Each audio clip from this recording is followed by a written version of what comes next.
load over there. It sounded worse than it was. It sounded worse. Yeah, the Glenfiddich. Let's. That's how you say Glenfiddich. Yeah. Okay. Yeah. All right. We good? All right. Yeah. So this is a gift from Not Very Interesting Ben, who kind of disappeared off the face of the earth, but he got me this whiskey back in 2021, I believe, for the campout. So we did our pre-party at Reno's that night, and he brought this up and gave it to me. So, well, 21. That's a $200 bottle right there. Yeah, I took the price tag off it. I thought it was a little pretentious. But I like. Wait a minute. So he left the price tag on it. Leave the price tag on it. Just to let you know. What a guy. Yeah. Well, I mean, I'd probably do some. I think. Hold on. Wait for it. So. Oh yeah. It feels so cool to have a knife, like a legit chopper bro knife. Did you clean your steak and chicken off of it from dinner last night? I'm actually. I heard that you're supposed to eat your steaks with your knife, and so I have not done that yet. But I also have not had a steak yet since I've had this knife. Oh, so, okay. Anyway, Even more of a reason. it looks like orange juice or some I shit. say it's pretty light, surprisingly. Water this shit down real quick. Let's say with Y'all need some ice? with scotch, I'll have a little bit of ice. Yeah, I'll take a little bit of ice. I'm with. I bet you. I wonder if it's probably because it was finished in a rum cask. If that has anything to do with the lighter color. Need more? There we go. I'd be willing to bet. Playing some like curling hockey or something over here. If there was a real table, I'd do that. But this thing will probably fall apart. Anyway, no, it's Yes, sir. it's good to be back on the podcast. I feel like I haven't done one in a while. Yeah, no kidding. So it's like the live thing is weird. So the program that I use went from where I bought the program. It was like an $800 program, and then every year was another $150 to get all the updates for it every year.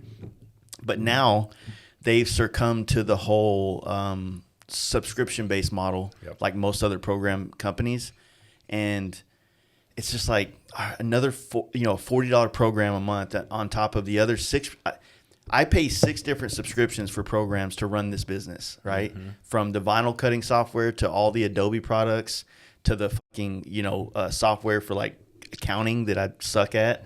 And then, now if I want to do the live streaming now, I think I can still do it with the program the way it is. But if I upgrade it, supposedly YouTube changed something to where this program is more better fit for doing YouTube live. So I'm like, you know what? I'm just going to record them now. Mm-hmm. That way I can throw the advertisements in it and cut out all the N-bombs that we drop. And Not on the Whisky Boys. no, that's definitely a Fast Life Crew thing. Yeah. Well, it's also good, like I said, the last podcast we did, it got a lot of great traction on YouTube, and I think it's having a couple different dynamics, like our dynamic, how like what we kind of converse about versus what me and the boys that travel together converse about, and it's different. You know what I'm saying? So, well, cheers to you guys. Yeah, cheers. Yeah, cheers, man. I don't even know what this would be like. At least the 5th podcast we've done or something like that. 4th? Third or fourth. Third or fourth. Yeah. Yeah. Oh, yeah. That's good. It's good. You can get behind some scotch? Yeah. I think so. Okay, good. We'll see if He can do this one. Yeah. I can do this one, yeah. We bring an Islay out here, he might be like, I know. Yeah, you ever just like chewed on grass before? That's what like the peated Islay stuff is. It's an acquired taste for very, sure. yeah. And it would funk up this entire room. Yep. Yeah. Why do people drink shit like that, man? There was one time when a buddy of mine that I used to drink a lot of whiskeys with, he was huge into scotch. And so I kind of like got into it a little bit, but I went to this restaurant with him one time, and there was one called the Peat Monster, and I was like, I can give it a shot. Yeah. It was awful. I had to I took like 2 sips. I'm like, no, I can't even finish that. So that's how I feel about old fashions. Wait, Really? what? Yeah, I can't. They're too sweet. Oh, yeah, I get that. can see that. It's like mine drinking, have to be finished in a lot of orange. They gotta get the orange part just right. If they put too much cherry, or they're gonna try to add some sweeteners. Isn't to it like a syrup that they put in there or something like simple syrup. Yeah. Which is just 50% water, 50% sugar. But here's the key. So there's a history behind old fashioned. There's actually a strategy to making an old fashioned. And the history of it was an old fashioned was really a prohibition drink. And so you couldn't buy good, sterile is probably not the right word, but like whiskeys that were clean or whatever, or like made well. So the bitters piece is actually to mask the shitty taste of the bad whiskeys. So when you mix your drink, the bitters go last and you don't mix it, because then when you drink it, the bitters are what you're supposed to be drinking or like tasting most or smelling. So when you make an old fashioned, you mix everything up and then splash the bitters on top and then just drink it. Don't mix it. Don't mix it. Yeah, because it is. I'll try if I go someplace and they have one. I'll always try it just to see. You never know. But there's been more misses than hits. Yeah. So there's a place close to the Bankhead Brewery. They've got a really good one. For real? Yeah, it's not too sweet. It's just right. Yeah, and I the other thing too is I prefer it with a rye whiskey. That's how it was Traditionally, started. that's how they're made is with a rye whiskey. But there's some place that'll just throw some bullshit in there. Yeah, right. Yeah, and they end up being too sweet. Yeah, I like to get my old fashions at Chili's. That's probably not great. No, my wife tried it a couple places and she actually digs them, but I just it's not my thing. I don't know. I just like the ice or the soda water or that kind of shit, you know. And you have to have a maraschino or however you say it. Marciano cherry. Marciano cherry. Those, if you have just the standard red ones, Makes it too sweet too. Yep. Yeah, we were at SEMA the last time I went to SEMA several years ago, and we stayed at the International that's right there next to the convention center. Yeah. It's connected. You just walk. Yeah. Yeah, that's where they usually put us up if we went, you know. So we went to the bar, and it's this old Hispanic bartender, and he's telling us how he's bartended there for close to 40 years and all the different people he served drinks for. So I ordered an old fashioned.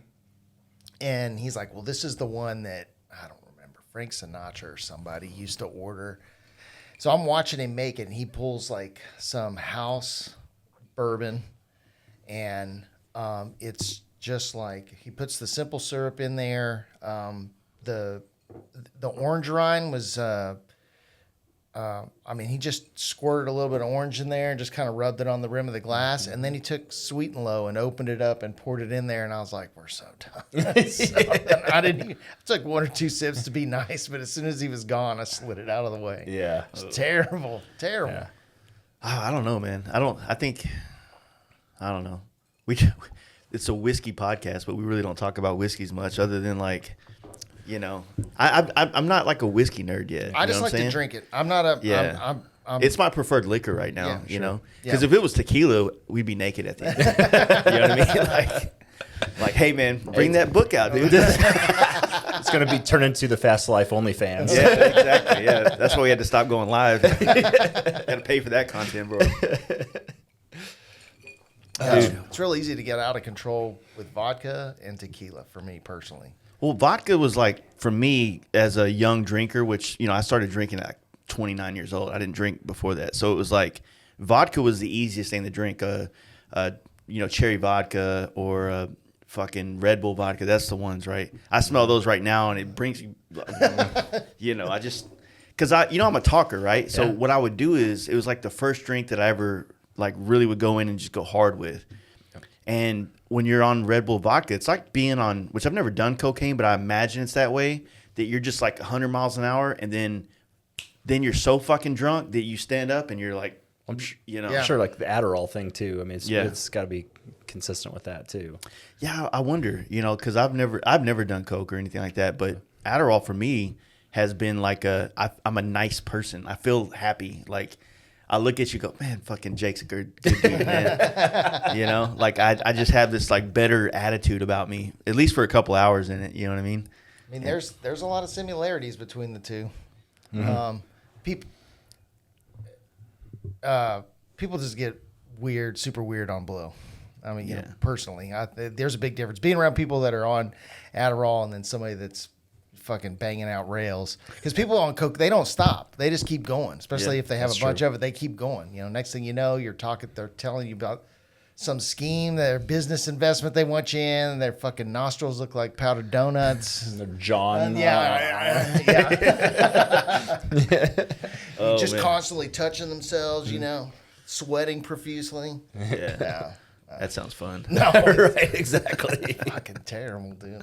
Terrible. Yeah, I'm lucky, man. I've never really, you know, other than the drinking thing, I've never had a addiction to anything like that. Like growing up, I didn't, you know, I was a young dad, so I just fucking didn't do any of that kind of stuff. And then, you know, like I said, the drinking thing just started kind of, I needed that. You know what I'm saying? I feel like the older you get, like, you know, if you live a life that like is kind of in the stress pocket of a lot of things, like you have a lot going on, a lot of people you're dealing with, a lot of irons in the fire, like alcohol calms those nerves for me sometimes. I don't drink a lot as much as I used to, but you know, being able to sit here and do this, it just kind of, and then you're mellow, you know. That's wild how it's been such a part of American society for so long. I feel like it's a part of every society, human society. But I mean, America in general. Yeah. I mean, you know, every other ad you see. Yeah. But I mean, it's a social lubricant. I mean, it's how a lot of people socialize. Well, we take it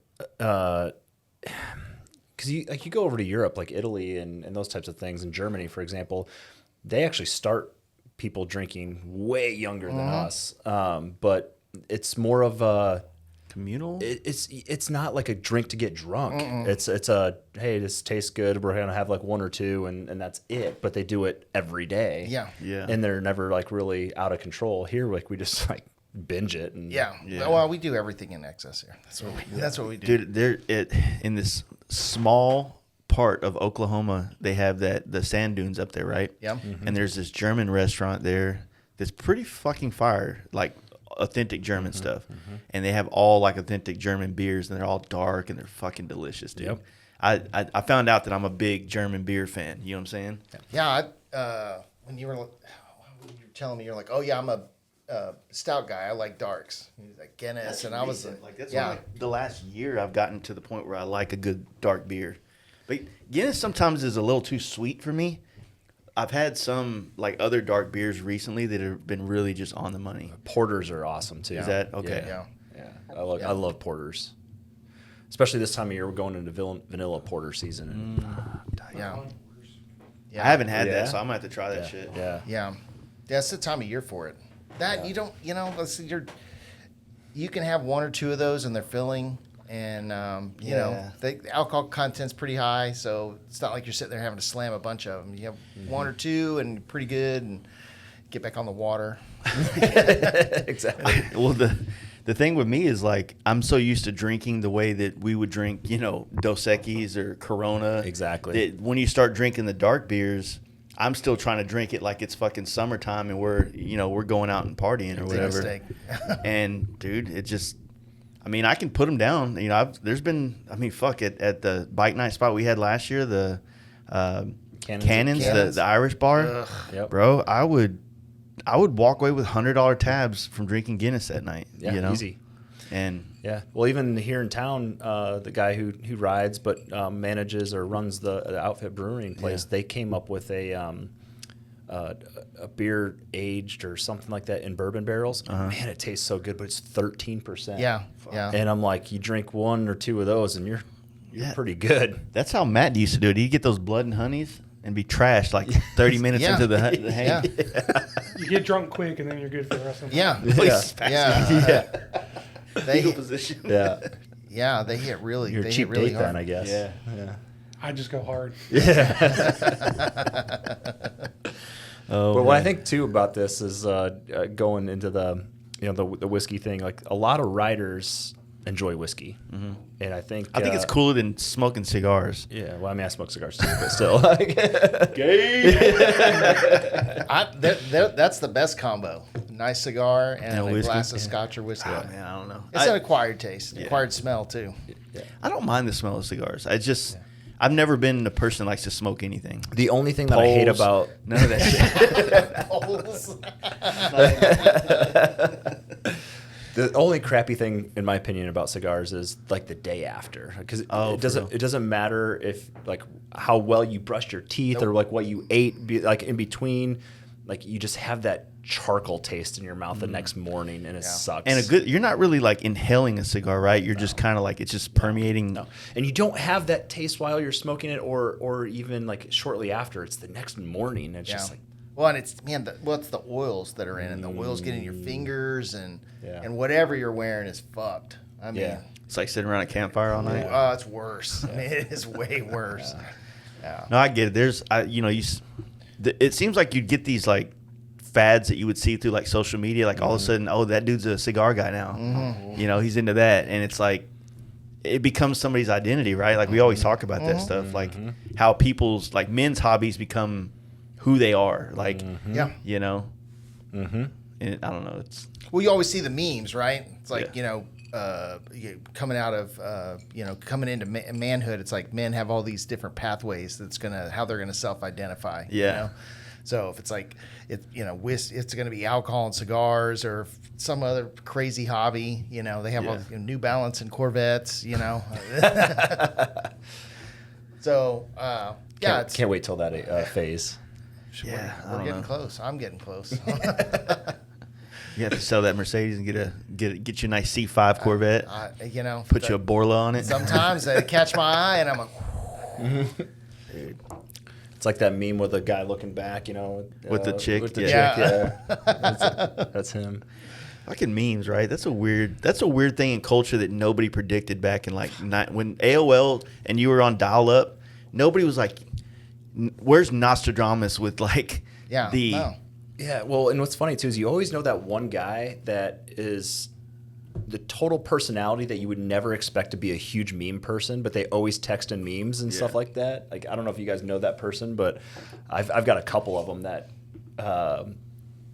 they're kind of like hillbilly people that you would never think like was actually into this, but then they like slap on the freaking memes game, and it's just the ones that not drive me crazy, but I'm actually dumbfounded and actually intrigued is like the people that quickly know how to navigate all the GIFs or GIFs in your phone. Yeah.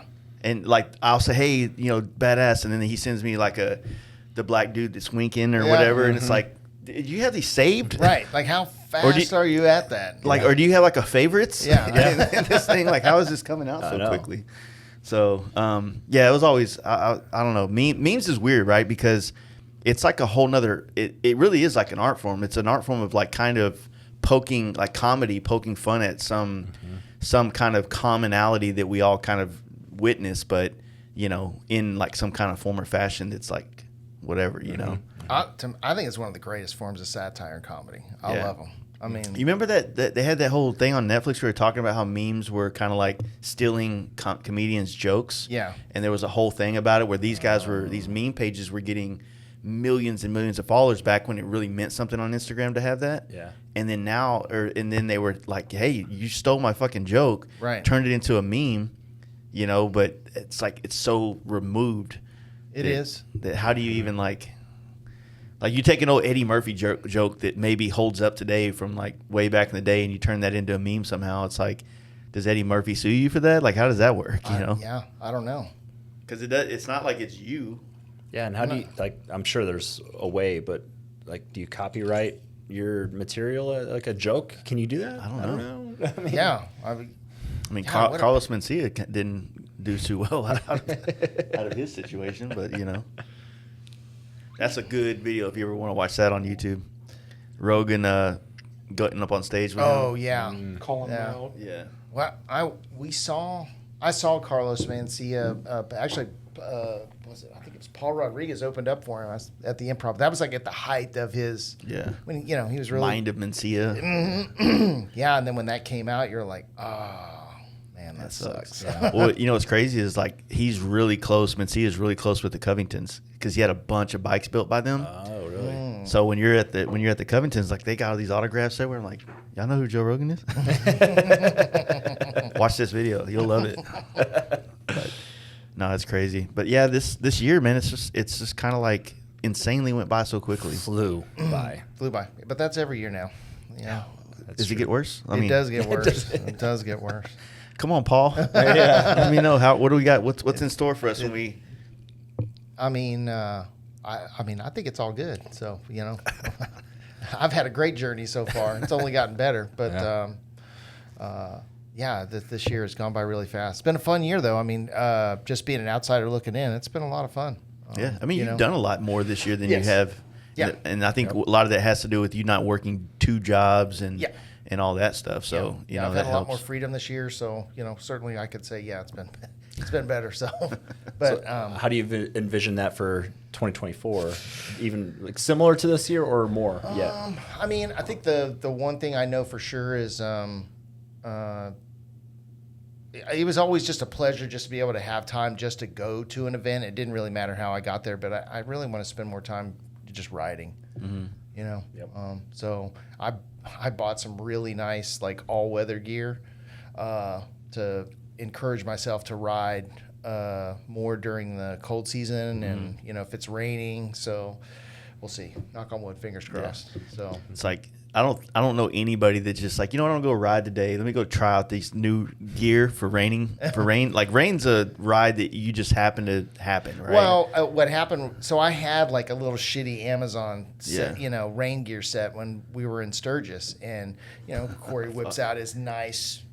His nice set and I'm wearing this oversized, looks like trash bags from Walmart. The frog togs, basically. Bro, it was terrible. Yeah. So, and it wasn't really good against wind or just cold. Yeah. So, it kept me somewhat dry, but I thought, well, I'm trying to commute more on my motorcycle back and forth to work. That, yeah. So, I've got 25 plus miles, and if I take the long way and I go kind of wiggle worm my way back up by Corey's house and east to 75 and then jump over, I can turn it into a 50-mile ride easy. So my days I get off early, or if I have to go in late, I'm trying to do a little bit more riding. Yeah, so. yeah. And we're fortunate here. We have a pretty long ride. To me, this is the best time of year. September through December, I think the weather just only gets better. I mean, dude, it was New Year's Day last year. We went and did the. Yeah. Didn't we ride together? Well, I was in Mexico. I was on vacation, but I remember seeing, because you guys all went to Jefferson Street that day. Yeah, I remember seeing that. I dropped my bike onto Trey's bike. That was a different day. No, that was then, because it was on. Because I was there during that one. Oh yeah, you're right, because I still had the paint job on at that time. Yeah. You're right. Yeah. That was a different Jefferson Street day, but I remember being super jelly of you guys. Because the next day I left to go do the Iowa trip. Oh yeah. To go do podcasts with Bare Knuckle and Speed Dealer and all that stuff. So that's right. Yeah, dude, it's this year has been a lot. Yeah, for you, for sure. Yeah. Especially how much you preloaded your podcasts last year to get through the summer.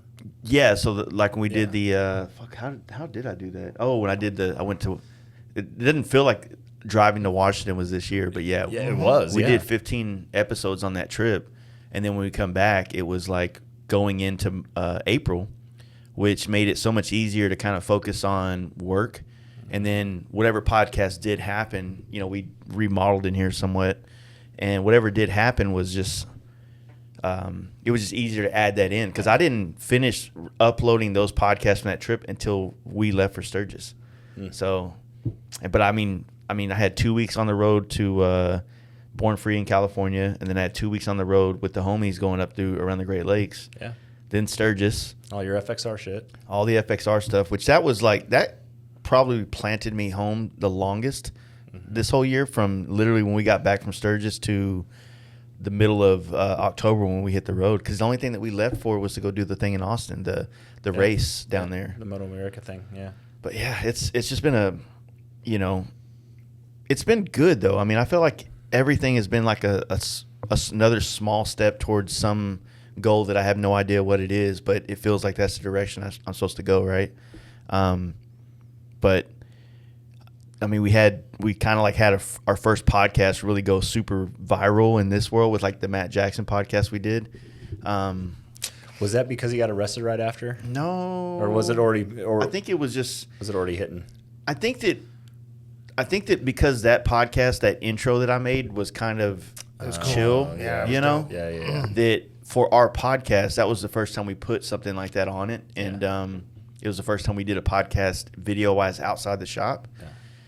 Looking back, there's a million things that I do differently, you know, going forward. And I actually want to do a lot more of that next year. But really, like, dialing it all in and getting to work right is kind of – it's a little complicated. But, you know, that's the plan. Yeah. It's hard to – I mean, you got guys like Get Bent Moto with, like, his recent videos, his series that he's doing these, like, where he's not really in the interview, but it's, like, so polished, and the riding footage and all the shit he's capturing to put these videos together is so amazing, right? And it's kind of like – it's inspiring. It's like, fuck, man, I want to do that. Or I want to do my version of that. I don't want to copy him, obviously, but, you know, like, I want my podcast to feel that good. But – I also don't have, you know, I got to put out 5 episodes a month, so I can't sit here and just record into the cameras the way he does and then chop it all together. Right. Sure. It'll take a week per episode, and your boy don't make that kind of money off podcasts. You know what I'm saying? I got to go paint shit still and whore myself out in other areas to make it through the month. You know what I mean? But it's nice to see that there's enough space, you know, just in this industry alone, for those two to coexist. Oh yeah, there's space for more of them. Yeah, to there's exist, space you know? for more, but yeah, it's so different. You know, if you look at, you know, Dan's, yours, and then what Get Bent Moto does. Yeah. And Get Bent Moto to me is like a really more polished version of what Speed Kings was doing with like their rider when they would do their like bike check thing or whatever. Yeah, it's with called. their rider series, you know. Oh, bike check, yeah. But and Thrashing's, they've got some really great material too. I like watching a lot of their stuff. So, well, I think one thing I've always told people, like on the outside looking in, is that, and maybe this is kind of to toot my horn a little bit, so prepare. The thing is that, like, some of the, like, if someone really enjoys a guest on the podcast, sometimes you get lucky and you have a Corey from Main Drive that's just a very well-spoken person who just is easy to listen to, right? Sometimes you need a guy like you need my presence of doing this interview or this podcast to bring out that version of that person. Because I've had people on the podcast that were fucking phenomenal, but then I've heard them on other podcasts and it just didn't jive. It wasn't good, you know. And it's not the guy's fault. I think that it's the back and forth. You bring, like, it's just like if you're around a certain person, they bring a different version of you out or a version of you out, right? And so I think that's one of the things that I try to tell people is that when you go do a Danger Dan podcast, your story could be the exact same questions that I'm gonna ask, but it's gonna come out differently over there. Yeah. And it's gonna come out differently over here.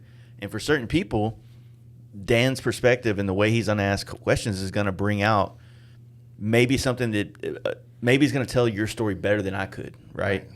Or help you tell it, right? So, but I always tell people, it's like, look, man, you got to give credit to the people that are creating these, like, interviews and doing these, because not everybody, if everybody was so badass, then why don't they have their own podcast? Why don't they have their own show? You know, like, I mean, obviously not everybody wants to do that, but sometimes it's hard to just turn a camera on you and just be perfect. You need hey, so how'd you get into this?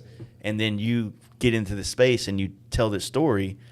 You wouldn't do that on the live for yourself. It sounds, it becomes too, like, pretentious or kind of too like self-absorbed. You know. It's speaking in a public format is very difficult, and that's the first reason. You know, everybody, you watch a comedian, it's always one of the things people are like, oh, I could do that. That guy's just up there just talking, telling jokes. You have no idea the planning, the writing, the effort that goes into that, and that's no different with any other well-formatted podcast, YouTube channel, a vlog, a blog. I mean, there's a lot of work that goes into that. People take a lot of that for granted. A lot of, armchair quarterbacks. Oh, 100. Dude, that's probably a voting demographic of YouTube. Is people on YouTube who comment and say what they think you should do differently as they just consume content. You know what I mean? It's like I don't know. Like we talk about YouTube. I mean, I consulted with Jake a lot leading into pushing into YouTube because we both consume a lot of it. Yep. And I would be like, hey, so what do you think about this and this? And just to kind of navigate like the direction into it that I wanted to get into. And what's weird is like YouTube comments. You know what I mean? Because it's sometimes someone comments on there and it's like something I actually want to comment on, because like, our YouTube comments compared to like our Instagram comments are much smaller, right? So it's easier to engage with YouTube if they're not fucking being out of line or just something stupid, right? But I don't know, man. It's just so much like you get these guys like, hey, your videos are getting way better. I'm like, thanks. Like why say it that way? It's like a backhanded compliment. Yeah, it is. It's like I don't need you to say they're good at all. Just say, hey man, that was a great I love that or whatever. It's or like I don't know. I hate comments. I think comments if you take the comment aspect away from all this videos, then we're back to TV where you just fucking watch it and shut the fuck up. Yeah. You know what I mean? If you don't like it, don't watch it. Right. Mm-hmm. Which could you imagine if comments were on fucking, like if you're on HBO watching Euphoria and there's comments down there from people watching it? How many pedophiles are watching this right now? That would be my comment. Yeah, I'd be fine if you took the comment section away. I don't ever go there that much. People will send me videos and I'm like, oh, okay, well, this is fun. And they're like, no, go to the comments. And I'm like, that's the first place you go when you get a video is the comments. And That's good. Yeah. For me, social media is it's a post and ghost. It's not good for you. It's not good for anyone first of all, it's a terrible way to communicate. It's a text, right? Yeah. So it's a terrible way to interact with anyone. You don't get to see any kind of mannerisms, body language. You don't get to see any facial expressions. You don't know if they're fucking around. Yeah. So and 75 to 80% of them are probably like written so poorly. Yeah. And like just where they No punctuation or anything. you wonder like what their like true like illiterate like level is, like our alliteration level. I mean, do we know that R is spelled A-R-E, not just the letter R? R-U. Dude, I have to when I'm writing stuff, like say when I was doing the blogs or whatever, I'd have to like correct myself because I would always write people PPL. You know what I mean? Yeah. And I'm just got to a point where I was like, well, yeah, there's shorthand for like notes, but right. Yeah. Well, Grammarly's awesome. Grammarly is worth every penny, dude. It's my first blog was riddled with fucked up spelling, and I've never been a champion speller. So well, it's not just that. It's just being grammatically correct too. Yeah. So I misspelled like dumb shit. Well, it goes run on sentences. People. There's the idea that this because it is a form of AI, so people think that this is going to dumb you down. But if you're writing a lot, and you're using a program like let's say Grammarly, if you're paying attention to it, you'll understand like, oh yeah, it's kind of teaching you. Yeah, it's teaching you. It's teaching you. So I mean, it's not. I look at it as a learning tool. I actually enjoy like that process of starting to write. I haven't had a chance to do it because of this FXR shit, but I actually really enjoy it, and I feel like I enjoy it, and I actually enjoy reading other people that do it. Yeah. So I've actually been seeking out, looking for other people that are writing blogs, and blogs are like a good balance of like connection to something like say a photographer or a bike dude that did a bike trip, and there's some context to the details. I find it so much more engaging than your typical carousel post or a reel and a short caption. Like I enjoy that engagement more. Mm-hmm. The blog thing is a practice for other things I want to pursue next year, but at the same time, it's also giving me a place to like put my pictures somewhere and be like, this is like context behind them, because even I don't really read the descriptions much on like Instagram. You know what I mean? Like if it's a cool photo, I'll like it. If it's something that I understand more of the context going on, I'll comment and say that's rad. I never put bad comments out there. I don't do it. If there's a shitty bike or whatever, or somebody's being goofy, I just fucking keep it going. Yep. I never go, oh, you're so dumb. I struggle to wrap my brain around first of all, just the amount of people that have time to just post shitty, to just say shitty things to people, things that you would never in a lifetime say in person to that person face to face. I mean, it really blows my mind. So this happened this week. There's up there in McKinney. There's a Facebook group, and I'm actually like not even really on Facebook. I just have it for Marketplace, but I joined this just to see like what events may happen when I first moved here. And this total hell yeah brother like posted a picture of Sandoval's bike that he's currently, well, it's his wife's bike. Yeah. And that he's currently on for that little went out to Mexico or whatever. And he was like, I just don't understand it how people in the industry that like they're generally anti-police, and then we'll have a police fairing because he's got the FXRT or whatever fairing on it on there. Like on a Road King? On a Road King. Yeah. And I'm just like, first of all, that's not a police fairing. Yes, some police bikes had them, but nothing about it is a police fairing. It wasn't designed to be a police fairing. Yeah, so I'm like, this guy's clearly just dumb, first of all, and then just throwing shade at someone's bike that doesn't even matter. Especially Sandoval, who's like literally like the champion of all the services for military, police, fire, all exactly, that, exactly. So like, I didn't even comment on his because I don't get involved in that. But I'm just like, you guys are just sound so dumb. Well, it's just a dumpster fire. Every comment section is a dumpster. Now, there's some golden nuggets. Like, there's some people that are really good about roasting people. That's Reddit.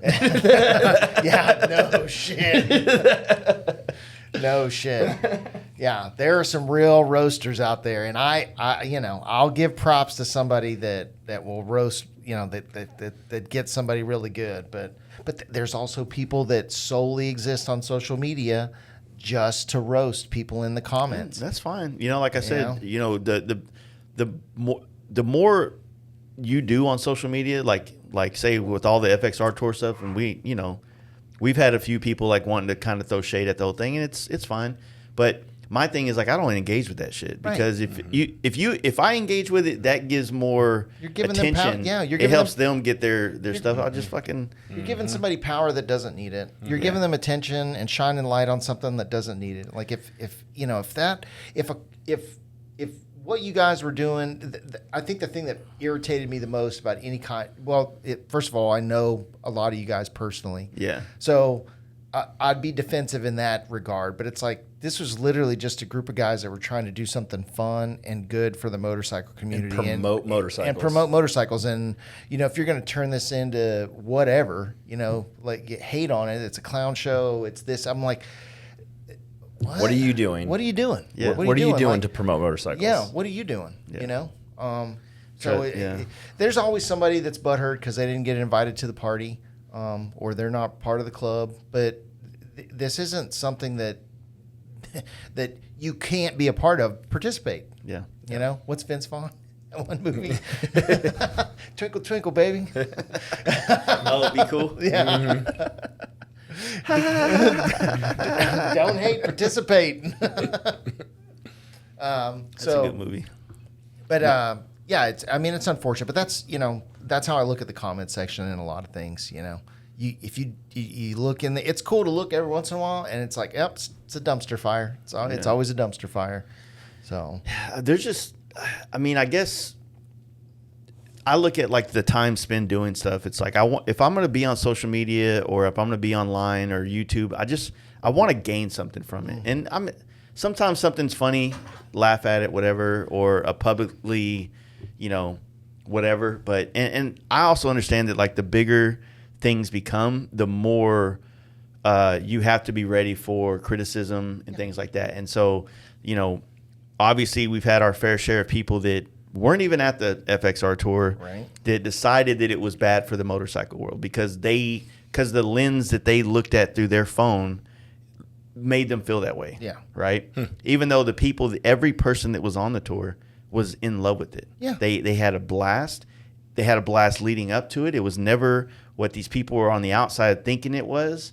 And it's just kind of, it's sad that like that people think that, that people form an opinion by just watching something on the outside and they assume that everybody feels that way because they feel that way. Right. It's like I'm really intrigued on why they would think that would be a negative thing for the motorcycle industry. Dude, he's a good friend, man, and that's why I'm having a hard time. Yeah. I haven't responded to him yet, and it's kind of one of those things. It's like, fuck, dude, like, why would you say that shit, man? Like, now I feel like I have to, like, I don't know what I have to do, but it just sucks that, like, some of the, like, and it's small fries. We're talking like one or two, but the thing is, like, when you're, you know, all the stuff that, like, I've tried to put my hands in this year and try to create for people to consume or whatever, I get it, man. If you're one of those dudes that, like, don't want to like me or don't want to like anything I do, then it's easy to think it's all about me fulfilling my own ego, right? Mm-hmm. But, you know, it's also like other people, like, you say the campout is what's one of the things that was said? It's a clout chasing event, right?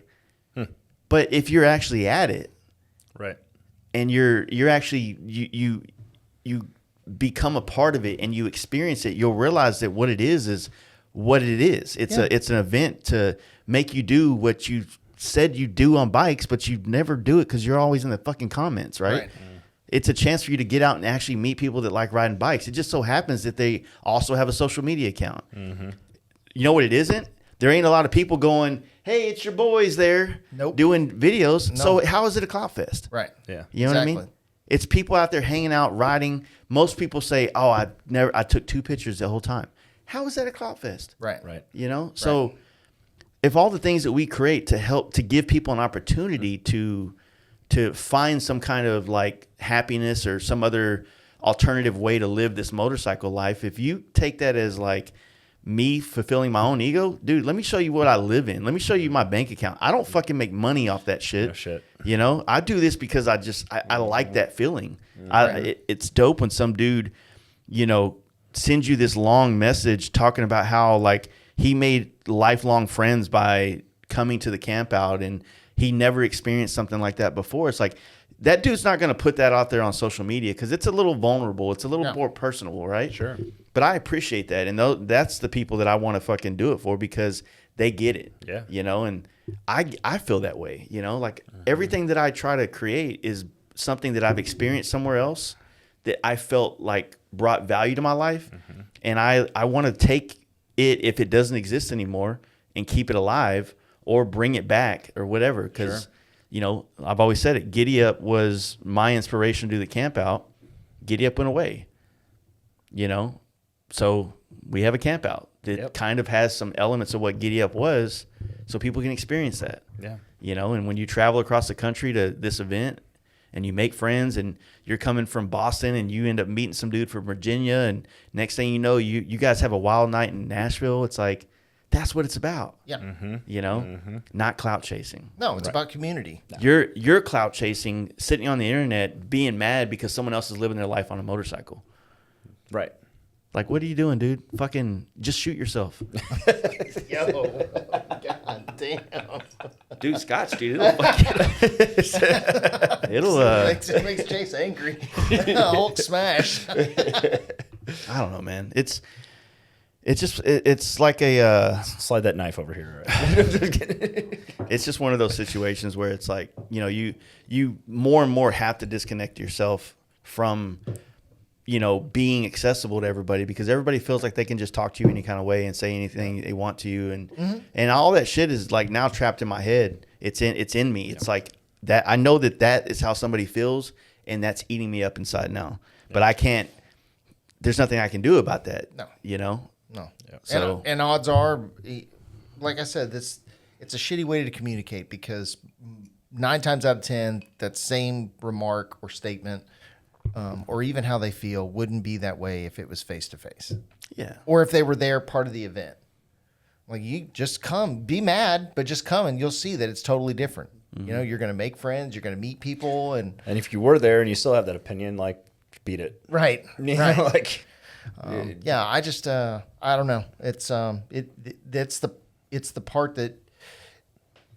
Why do other people feel like you have to do things the way they do it for it to be acceptable for them? I don't know. Like, why? What happened to, like, you do you, I'm gonna do me? If you don't like the fact that I did this, don't follow me online. Don't consume the content. Just fucking go away. Yeah. Once again, You know, just get the fuck out of here, dude. Like, you don't have to drink this Kool-Aid. You know what I'm saying?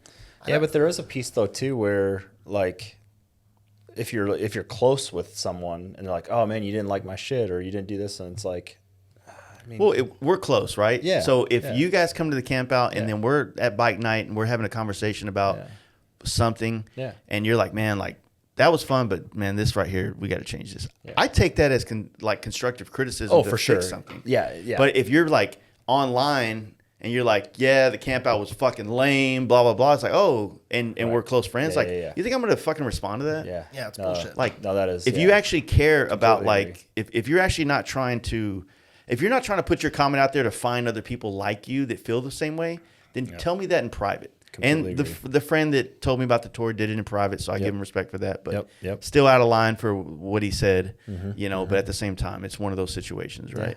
yeah. So I don't know. People, you know, this world of motorcycling, you know, they sometimes forget that I'm a part of the motorcycle industry. Yep. So that means that my money that I pay my rent and my food in my mouth comes from working within and on motorcycles, right?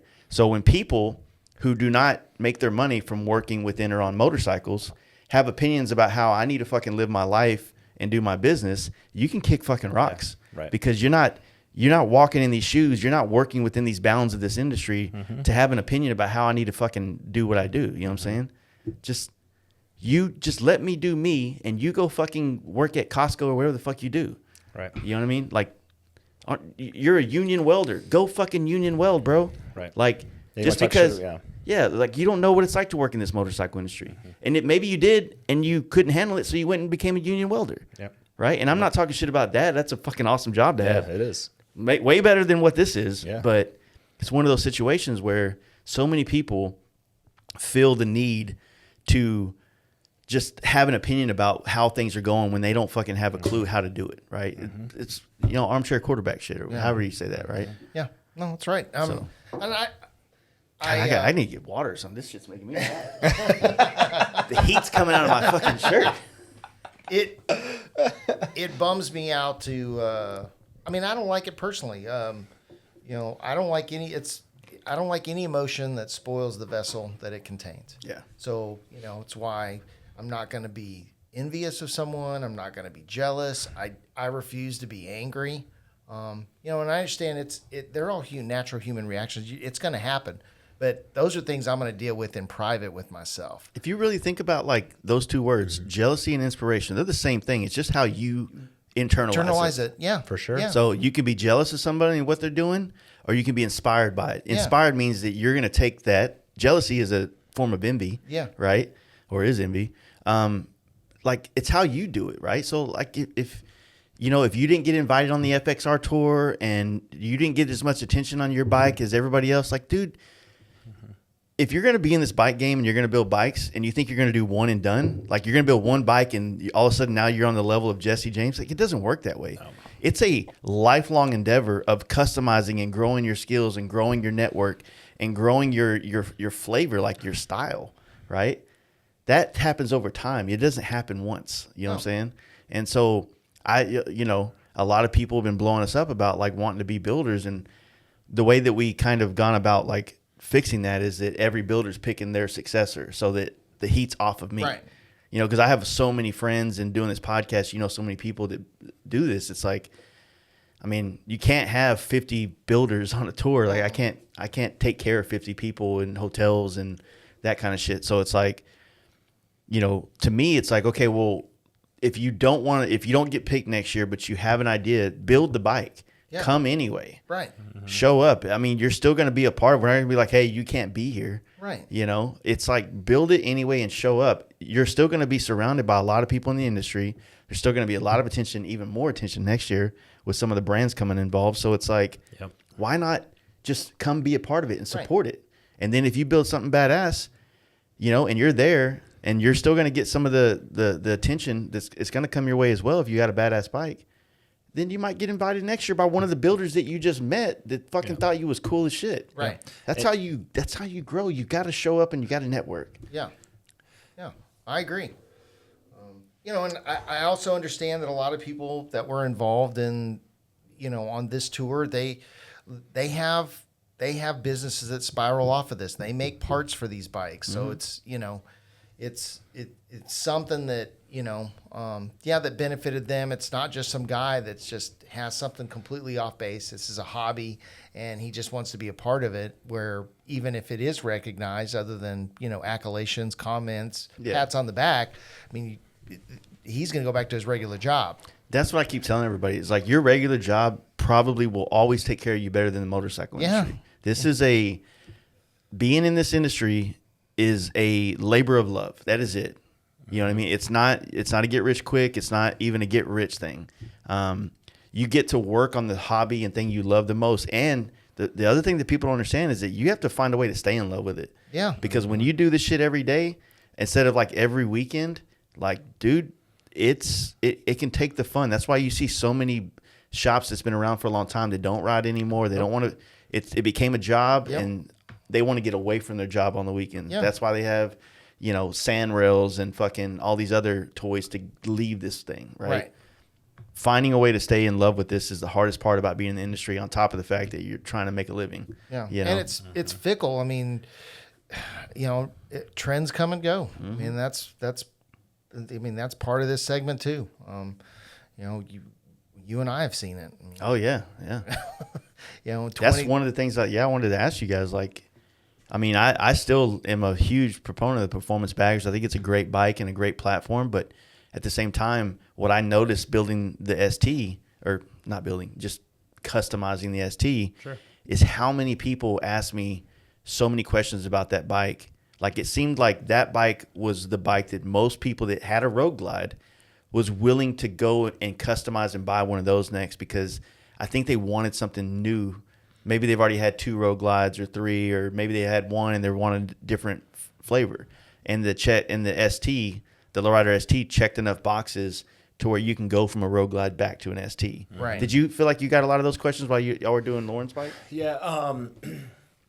I think there was we didn't get so much of that just because she was going from still from a soft tail to that. But there is a piece of the because like some people, like with a bagger, still want like like something that they could do long distance and have the fairing, but yet still like rip around town. I'm not saying you can't do that on a bagger, but like it's a more nimble bike too in general. But so we didn't really have tons of those questions, but it was Lauren test rode a couple Road Glides first, and she did fine with it, but I could just tell that her body style, like the body language of her on the bike. Like it's one of those things where I'm like, yeah, you can absolutely ride this, like, but I just know that this is going to be the more comfortable bike for you long term, or like being able to control the bike, and it's the safer pattern, you know. And there's so. And she agreed with that. She was like, yeah, this is something that like I'm more comfortable with. And like, I'm not like the anxiety of 900 pounds, like all the time is, on a 120 pound frame, so for her. So it's one of those deals where that was and it's by no means is it a female bike, but that was the perfect solution for her to still be able to, because we're starting to now get into the longer traveling. We're actually mapping out our 24 and we'll trailer to a couple things, but we're going to, like, some of the things that are, like within a day or more, or maybe 2 days, we may go ahead and do some riding instead. I would say that the ST was my first, because I bought it and I had it for a month, and then it got taken apart to do all the paint and add the accessories on it. My Ride 2 Born Free on it, which I have a plan to do a whole YouTube video on the ride out there and my take on the bike, or whatever, for whatever that's worth for anybody. But I didn't really, coming off of a Road Glide, I didn't like it as far as like ripping the main highway, like down 287 with the wind and the trucks, and hitting it 90 miles an hour plus. That bike is, you're being moved around more than the Road Glide is cutting through, right? But man, when you get off that main highway and you just start ripping some roads there's no traffic on, bro, you can't beat that bike. No. You know what I mean? Yeah. Mountains, all the stuff that I did, because I went from Dallas to Amarillo, and then I cut over to Tucumcari or Santa Rosa, And there I went into New Mexico and cut across into Phoenix through the middle where there's barely any traffic. And I enjoyed every moment of that. Yeah. And so I fell in love with the bike once I realized how to do it, right?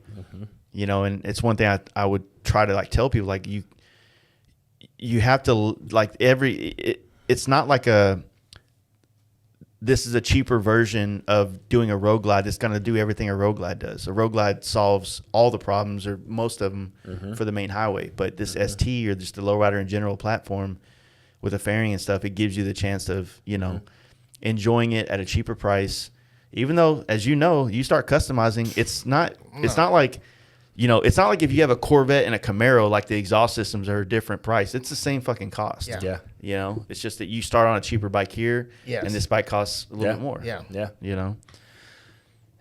Yeah, no, you're right. And we don't live in a lane splitting state, but it's so hot here that you lane split because, you know, in the summer. Well, traffic is so And fucking brutal. Traffic is terrible. And Maybe if enough Californians get here, they'll legalize it. dude, It could be some kind of a... I legit saw, I'm probably making this up now a little bit, but it was something within 10 to 15 years, like predicting that DFW could be 30 million people or something Yeah. like that. Largest city in the United States. I'm like, fuck that. Yeah. So We don't have the infrastructure. No, I mean I rode the left lane from 635 to the Good Latimer exit Tuesday night for bike night. Did you really? Traffic was so bad. Yeah. It was so gridlocked. It was gridlocked so as soon as I got off of the HOV lane from Yeah. Allen Yeah. on 75. That's the worst bottleneck right there. Yeah. So I rode the HOV lane the whole way. As soon as I got off right at 635, I tried taking some of the exit ramps to try to skirt around it to see if it would get better. It never did. The So I just stoplights got are all terrible. the way over to the left side, got on the shoulder, and literally 635 all the way down to Good Latimer. I rode probably 40 miles an hour in the left lane. That's why I like the Simpson helmet, because when you're like in their mirrors and you just look Yeah. mean. Yeah. It's like, Yeah. They usually don't fuck with me. But to that point, though, the Lowrider ST is much better than A bagger, a road glide for that. Yeah, I mean, that's what I was just like getting at. Is it like a lot of people are looking at, and that's one thing I've always tried to like tell people is like, if you really want to do this bike thing for a long time in life, you got to be willing to adapt to different bikes and try different things, and each bike's going to give you a different experience. I mean, you've had a lot of different styles of bikes over the years. Like, what do you think like has been your reasons like going from like what was happening in the 2000s to like the Vikla to now the more performance oriented like Softails and stuff like that? A lot of it's just the type of riding too. Yeah. Obviously, this has probably been my favorite Harley Davidson. But you look at a lot of the older Harley Davidsons that we rode before. I mean, there was, you could throw some go fast parts on them, but you certainly weren't doing a whole lot to the old Softail chassis. Reverse shocks, and they were super heavy. So you were limited there. I mean, they were great, around town, bar hopping bikes. But I mean, as far as, and I wanted something that was set up to do sport touring. Yeah. And the current M8 Softail, the Lowrider S fits the bill for me, in that regard. So you get a lot of nice parts from the factory, and with, a nice fairing, and some bags, you can go anywhere solves you the want problem. comfortably. Yeah, and it's light and it's nimble, and that's the one thing I liked. I had a street glide before, was never really. I don't have the inseam for those bikes. Yeah. So I like how light the new Softail is. So it's been my Yeah. favorite. I mean, I'm a short dude, and I like the fact that I can flat foot like an ST. yeah. And You still have some ground clearance too, even though Yeah. you're flat footed, but you still have some ground clearance on the bike. Yeah, well, they raised from the Lowrider ST or the Lowrider S to the Lowrider ST. They actually raised the foot position up a little bit, so for like that's why it's got the better lean angle. Yeah, I noticed that too. Yeah, because the pegs are a little bit different spots. So, but yeah, man, it's a. I'm hoping that like once the bagger, I think I got the bagger kind of like figured out what I'm doing to sell it and move forward, and hopefully if I can end up like making the money I need to make on the thing, that I can keep the ST, because I do want to keep it. Yeah. I was prepared to only have the FXR next year, Right. just to kind of, I need a year of like, I have next year's even more busy than this year, but I'm not building any bikes. I'm not customizing any bikes. No money is going into that. It's just like the, podcast and YouTube and traveling and, FXR tour and all these other things. It's like, that's where the energy's going, and the rest of the money that I would be spending on, hey, I need a this or that or whatever, is going into like responsible adult things. You know what I'm saying? So that's the plan for me for next year. I watched I can't remember who did the video. It might have been the FX, the Brooklyn dude. Oh, FXDLS, Yeah. Brooklyn, yeah. Yeah. But I saw a couple videos on YouTube that I watched briefly. We were talking about a lot of, it seemed like a lot of people were going from some of the, FLs, some of the bigger touring bikes to, to the Lowrider ST. So I don't know how accurate that is. Well, I mean, I see it, right? Because, I mean, think about it. Like, I bought my first, M8 performance bagger platform back in 2017, and it was a $22,000 Road Glide special. It was like $22,000 or something like that. And then realistically, the bikes didn't change other than they put a different radio in it in 19, and then they kept upping the motor size. But roughly you get an ST right now, which doesn't come with rear pegs or back seat or a heel toe shifter.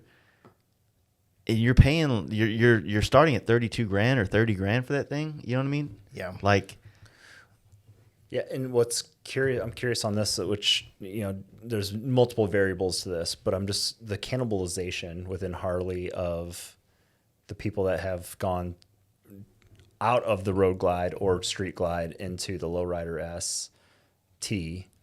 It's, because the baggers are their cash cow. Yeah. So, and I'm sure the Lowrider ST probably has a really good profit margin too, but still, gotta be, yeah. Oh, 20-something thousand dollars. Yeah. yeah. So I'm wondering if that's better for them or if there's like a small hit for that. Man, who knows, man? Like, who knows? I mean, you go to our bike night, and how many new bikes are there? There's a handful. Not new like just this year, but like there's a within the lot last of 3 years. Yeah. Which is kind of like what most average consumers are gonna keep a bike for 3 to 5 years before they upgrade to something else, right? Yeah. So, I mean, I feel like, basically whatever they decide to do with the coming, releases that they're going to do in January is either going to, for lack of a better term, fuck them or make them better, and I'm watching what I say right now because I'm trying to, I'm close to having some like Harley love, but at the same time, I'm a Harley diehard fan, but with the new CVOs and what they may or may not allow to happen on a normal like special or whatever Road Glide, if you have a $35,000 bike that's this new body style but it doesn't have the front brakes or suspension, no matter how good or bad it is, right? Sure. It just doesn't have it. It's back to conventional forks. You don't have this new valve train motor situation. It's just like a 117 in it again. And I'm assuming you're going to get the new computer system because it's part of the fairing stuff. It just makes the people who are not diehard loyalist Harley fans consider the Indian more. And I'll be honest with you, we were in Sturgis this year. I saw a lot of Challengers running up and down the streets. Man, there's a ton. I mean, they got to be feeling the pressure. Gotta be. I mean, they're making a bike at a better price point, and or comes from the factory with really good horsepower and torque. Yeah. That's the thing too, is, you didn't have to buy the CVO or, their basic, outside of this new one, you're getting the CVO engine as, on their base model almost. Yeah. And that's kind of like where I think that's going to be the hard thing. And they might be thinking too much of like, for guys like me, I can't afford a $55,000, bike like that, so it's like, hey, FXRs look really good right now. Yeah, you know what I mean? And I can do everything I need to do on FXR. Although, when you go to build them up, you're end up being way over that probably. Yeah, I mean, you don't have to go that far, I honestly, mine, it's got money in it, but it's nothing like that. You know what I'm saying? Yeah, it's of course, if Corey would have retailed me, then that'd be different. Exactly. But No, I think that's just going to be a hard. It's going to be a hard swallow for a lot of people. You know, you can't like bring new technology with like such a hike in price every year. You're just going to keep pushing people away, and you're just going to make the used market more valuable. Yeah. Well, You and we've had conversations about this too. Is the potential economy that we're going into, whether it's next year or the year after, whatever it is, man, the price of these bikes and interest rates, I mean, it's going to be extremely hard. So like Harley's been going down this path of bigger and better, you know, very, very minimal low entry or early entry bikes out there for people. And what's the cheapest bike right now? Like a 14 grand or something like I that. don't even know 15 what the grand? Sportsters are now. I mean, they're all the new platforms. Well, I know, but 883's gone, you know. Yeah. So I think the Nightster or whatever they call that is like maybe 12.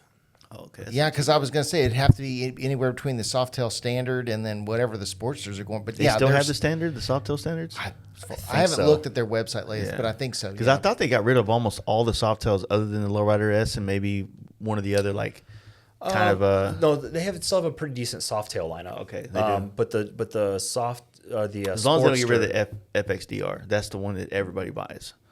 the sport bike one, yeah. The fat 240 on the back of it. Yeah, the 2 years in no, production. because they still have obviously the Lowrider S and ST. They have the Fat Bob. They have the Fat Boy. They have the Softail Standard. I would like to see them lean into the Fat Bob more with some more like accessories, some more Yeah. flavor, because that's a badass bike. And then the Heritage is still a Softail, Okay. isn't it? I thought they killed that, and they brought back the Breakout. That's Oh, what I they thought did bring did. the back yeah. the breakout, but they didn't. They left one Heritage model. There was 3 of them, Oh, that's right. and they killed 2 out of the 3. Okay. Yeah, I don't know. They put like a Fat Bob, but like a normal size front tire on it, Pff, bro. They sell a bunch of them. They sell a bunch of them. Yeah. They just need to hire me, dude. They need to stop fucking around, dude. I don't have a degree. I'm dyslexic as fuck, but I can help you like stay cool. My fingers on the pulse, kids. Yeah. My fingers on the pulse. Hey, you'll help their diversity, equity, inclusion metrics by Yeah. the disability stuff. Yeah, there you Yeah. go. Yeah. Hey, you got to hire me because I'm retarded. So, yeah. Hit him with the Alex Jones. I'm kind of retarded. Yeah, it is. It's always interesting, but yeah, when they got the new CEO, I mean his I talked to Dan, like Danger Dan, because he went up and they did that thing where they brought all the influencers, if you will. And yeah. I was like, hey, man, so like for real, like you made a post about him and you like kind of praised him. And I really trust your opinion about people because he's a very straight shooter. And he's like, man, dude really fucking cares. He loves Americana. Like maybe he's not a guy that like loved Harley Davidson, but he loves the culture of America, right? Like in his place, apparently up in like Santa Fe or Taos, I think is where it's at. This dude like collects American culture, right? Interesting. So he's all into like the Wild West stuff, the fucking early 1900s. Like, I mean, obviously the dude came from Puma or something like that. Yeah. Yep. And but yeah, And he resurrected that brand. yeah. And that was all just by creating a high quality product and exclusivity. So you make less of it and charge more for it, make a better product. That was, from my understanding, his goal was to kind of take Harley back to the way it was in the 90s. Well, and then I don't know if he had any. I'm sure he had some input to this, or it was part of this. But like Puma got into like things like golf, Yeah. and some of these other areas that were just Puma never really played in Right. before. Right. Yeah, it's like, how do you, I mean, like running businesses of that scale is just so above, obviously, our pay grades and our mental capacity of like, where do you really see this going? Because if I felt like, okay, if I only like made decisions for 1 year at a time and not like, okay, I plan to be here in 5 years. And it feels like all these bigger corporations are like, hey, look, we just need to please everybody this year. And then next year does not exist until next year, And I don't know. It's just kind of a weird one. Well, a lot of that comes down to Wall Street. Yeah. They're all meeting their quarterly stuff, so they're Just fucking drop a bomb on that shit. Just get rid of that. They fuck everything up. What do y'all think? What were some of the things that you guys did this year that like really resonated versus things that you not to talk shit, but might skip. You know. Yeah, I think I've talked about this a little bit. Last year, early in the year, because we were building the lowrider ST, had to like skip out on a lot of things. Did a lot of the local stuff. But so when you build a bike, or when you put a lot of customization into something, spend the money on it, you want to do at least that calendar year of the shows. I mean, you did it for a reason. Obviously you wanted to build something cool, but at the same time, you want to be able to put it out there for people to see too. So we'll do that in this upcoming year, and we started that at Sturgis, but didn't get to do a lot in 2023, basically until prior to August. Yeah. So, this past year, and then after Sturgis, there's not a whole lot you could do, but did basically as much as we could for the rest of it. So just looking to continue that little bit of a tour into next year and showing that thing off, and then doing a lot more riding with it, that type of thing. So that's the stuff that I'm pretty excited about for what we did. But going into next year, what you brought up is doing more like true riding.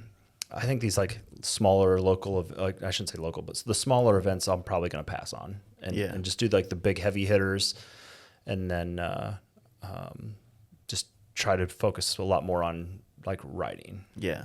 Especially with the guys too. It's been since down south last year since I've just went and rode with the guys. Yeah, and there's. I had FOMO on the down south thing. I had such a good time at Key West, and then watching like Craig's stories and stuff, and seeing them all down there. I was like, "Fuck, man, it's a good time." It's a great time, but it's like when it's time to go home, you're like, "Fuck, I'm like so far." I know. When you look at your like phone, like your Google Maps, and you see you're like closer to the equator and shit, you're like, God damn, I'm fucking far. I wish I could just take a ferry. Take a ferry across the Gulf and get to Houston real quick. Yeah, and then jam up. There's got to be a cruise ship going through this area. It was crazy because it was like almost within like 5 miles. It was to the T from where we were at in Key West to my doorstep, 1,500 miles. Within 5 miles of it, like 1,500, 5. Well, you also had the hurricane when you were doing that. Yeah, it was sketchy, but you ever like scream in your helmet like, you can't fucking kill me. Yeah, that's kind of what it was like. Lieutenant Dan. Yeah. That's all you got. That's pretty much what it was like, dude. I was coming into Orlando because I got hit with that hurricane, or like a whip of it, right after Fort Lauderdale, and there's like this stretch to like Orlando. It's like a toll road that was just fucking nailing me. And so it was crazy because that hurricane actually turned up the eastern coast. That's right. Because there was a cool front coming from the east. So as soon as I got out of that rain, it was fucking cold. Cold and wet. Nothing better. Yeah, so that was that. Sucked. But I'm looking forward. Like I've embraced this cooler weather that we got right now. Like today, I went and kind of scooted around for a little bit. It was a little chilly.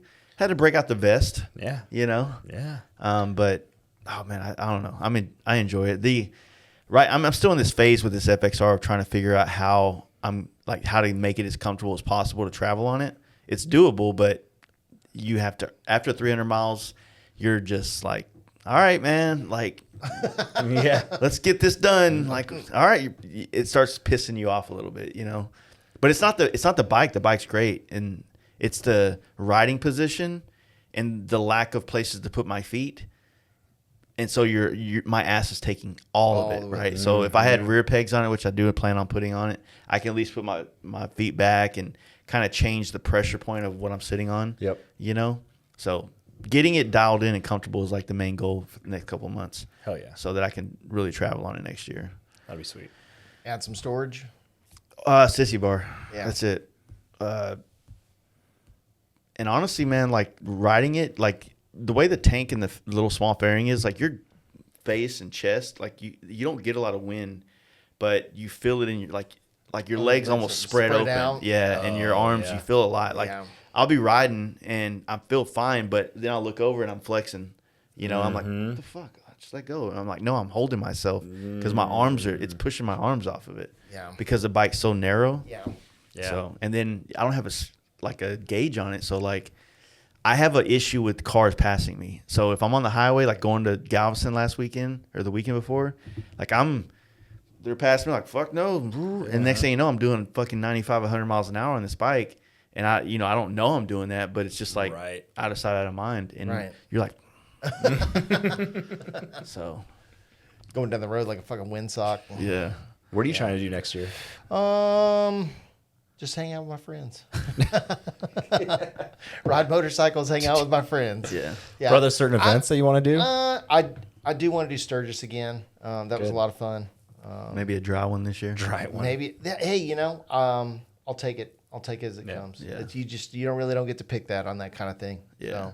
So, Man, if y'all ever get a chance to do the Sturgis, but get a chance to like turn either Sturgis as a stopping point for a bigger trip, that is absolutely an amazing thing because there's so much out there in Wyoming and the Montana border and the Idaho border that it's like you're so close. well, that's if I'm there for the same amount, and this will hinge on at this point this will hinge on Corey to some degree, but there's enough time for the amount of for the block of time that we're there that hey, look, we've already seen and done all this, right? All the bars and all that. Like if we just boogie out west and just go out to Montana or Wyoming and Montana, just spend a couple days just going out that way and circling back, I'd be fine with that. Yeah. I'd be totally fine with that.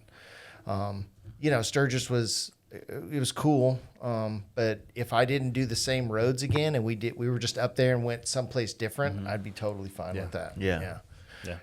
But no, I'll take the small victories. Like even Born Free, I had a great time riding with Cody. Just how that all fell into place. Oh, yeah. Just kind of when things happen organically, it's kind of fun. Yeah. Even I made the Polar ride last year, and for whatever reason, that was just a lot of fun for me. Oh, it's a good time, dude. I had so you much. went on that, right? Yeah, we had fun. Yeah. I mean, it was fun. I hate I missed the Shreveport one because that first year Polar ride was. Well, they just announced it's Shreveport again. Yeah. Oh, it is? Yeah. So it's Shreveport again. Dates like coming in the next week or two. Okay. Well, it was a lot of fun. Yeah. I mean, it was like 18 of us, I think, that left out of Dallas. Yeah. It was cold, shitty, but man, the whole experience. And I had to, for how many years prior? What was last year? The third one? Or the fourth? Third, yeah. Because the second was in Oklahoma City and the first was in Shreveport. Yeah. First was like everything was shut down in Shreveport. That's right, because it was COVID. Yeah. So, and then this last year, it was like Mardi Gras shit. Oh, that's right. Yeah, they had Mardi Gras They had all the downtown. Mardi Gras shit going on. So, yeah, like all of Shreveport was completely goth when we got there. But that was a fun trip. So, yeah, just trying to do as many of those kinds of things as I can. It's the normal stuff, And Polar ride. that's nice for us too, because you maybe have to take off Friday or whatever. Yeah. Like that's you can be home Sunday. Yeah. It's a half day ride, at that. Yeah, it's a that. turn and burn. So, but it was a lot of fun meeting all the guys from Arkansas, and it was a good hang. We had a good time that night. So, that Sturgis, the run to Terralingo, riding to Terralingo, whether it's the run to Terralingo or not, but making the ride down to Big Bend is that's something that that I want to do this year. Outside of everything else. So I said, well, I'm not going to do Born Free next year, but man, we had so much fucking fun at Born Free this year. I tell you what, we should talk about it because that's what we were going to do. Yeah. So I really enjoyed the first Born Free. I did have a good time. But like I was like, this is probably one thing that I don't know if I necessarily need to do. Right. But then after or the week of Born Free this year, like the excitement started building. And when we got there, man, that first night was so fun. And I feel like the changes that they made, it was just, I do believe I'm looking at it like there's no way I can miss it next year. Yeah. And that's kind of how I'm looking at it. And, seeing there were all the RV sites were filled. Yeah. Mean, riding out, it was RVs front to back. And the first year was like maybe 30%. Right. And it was so cool to see everybody just have like their own little thing going on. Like there's no way you're going to see everybody. You were lucky if, people would stop by and you could literally just walk. Yeah. through that whole area. You could spend a whole day, and you'd be lucky if you saw everyone. But we had a blast. It was fun. In the first year, we spent a pretty good amount of time in that bar. I didn't go in that bar once this year. Nope. Yeah. I barely left our campsite. Yeah. Barely. I mean, all our provisions were there.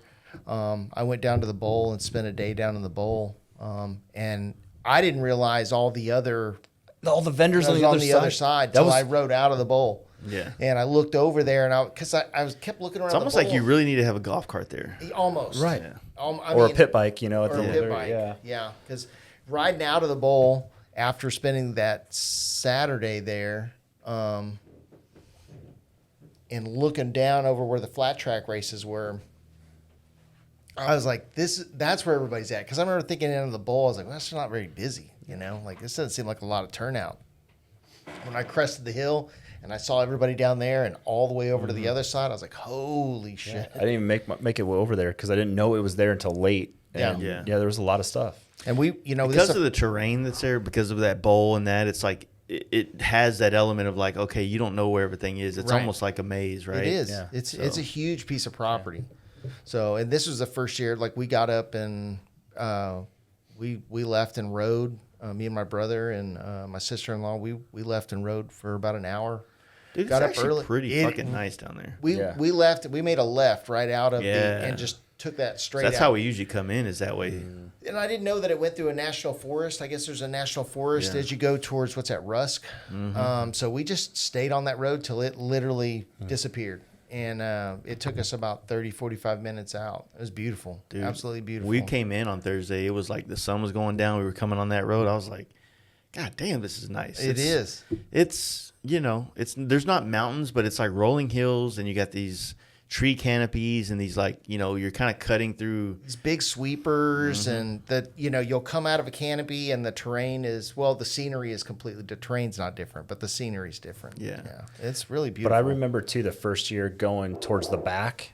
You see, like, some camp spots, here and there. Man, I went back there this year once, and, I mean, it was pretty. I mean, there was a lot of people all the way in the back. So Thanks, sir. so there was a good turnout this year overall. I can't remember, kept hearing different numbers on how many more tickets they sold than last year. And they were, like, fretting about that, too. Like, Yeah. Yeah, well, I think that we actually talked about it, but like everything that it cost last year to do Born Free doubled. So they had to find a way to cover the cost of all this extra stuff. Right.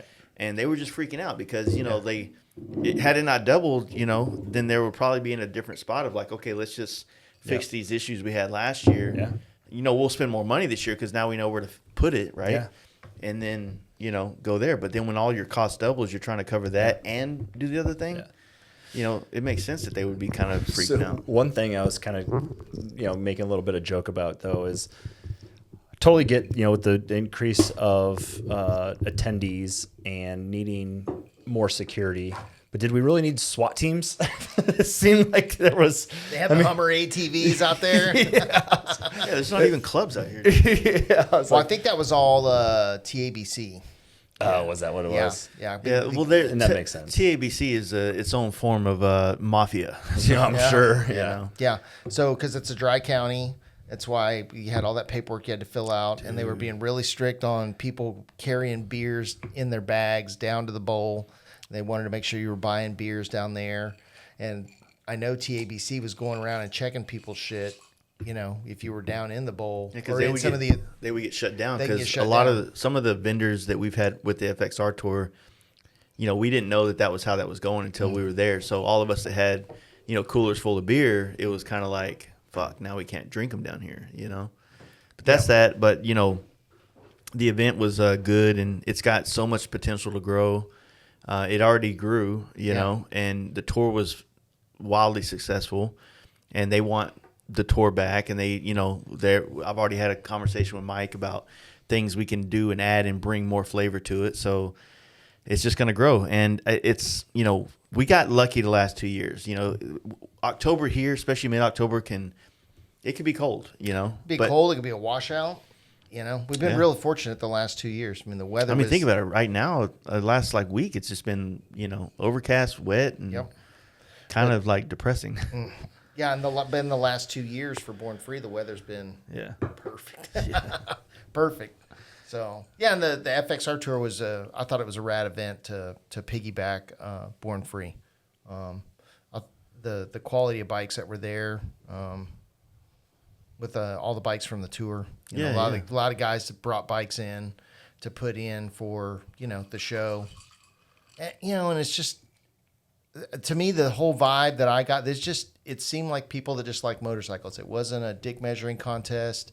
I didn't feel like there was a lot of egos. It was just guys that were really proud of what they had and what they built, and they just wanted other people to see it. The thing that I could tell you, because in every stop of the tour, except for Strokers, there was kind of like John Stromberg and the Lucky Seven dudes up in Amarillo. They had a custom knife made that said FXR Tour on it, and it was badass. It was a little bit bigger than this one, and they had it made, and he was giving it away to their Amarillo's favorite bike, and Heath Pinter ended up getting that from the Saddlemen guys, and everywhere we went that there was that kind of vibe, like all of us other builders were stoked because we didn't build these bikes to compete with each other in like a show. Like it was not about that, right?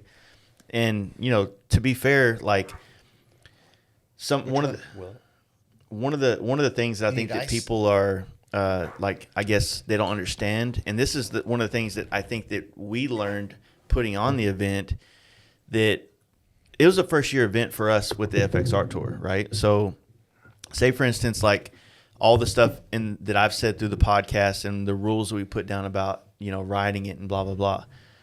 I'm not saying that that's not always going to be the plan, but the thing is that like when you spend 10 months in a group chat with these other builders and you really get to know the struggles that they had building these bikes, and they all, regardless of, whether, Bare Knuckle Paul's bike got finished or not, he still showed up and rode an FXR on the tour, right?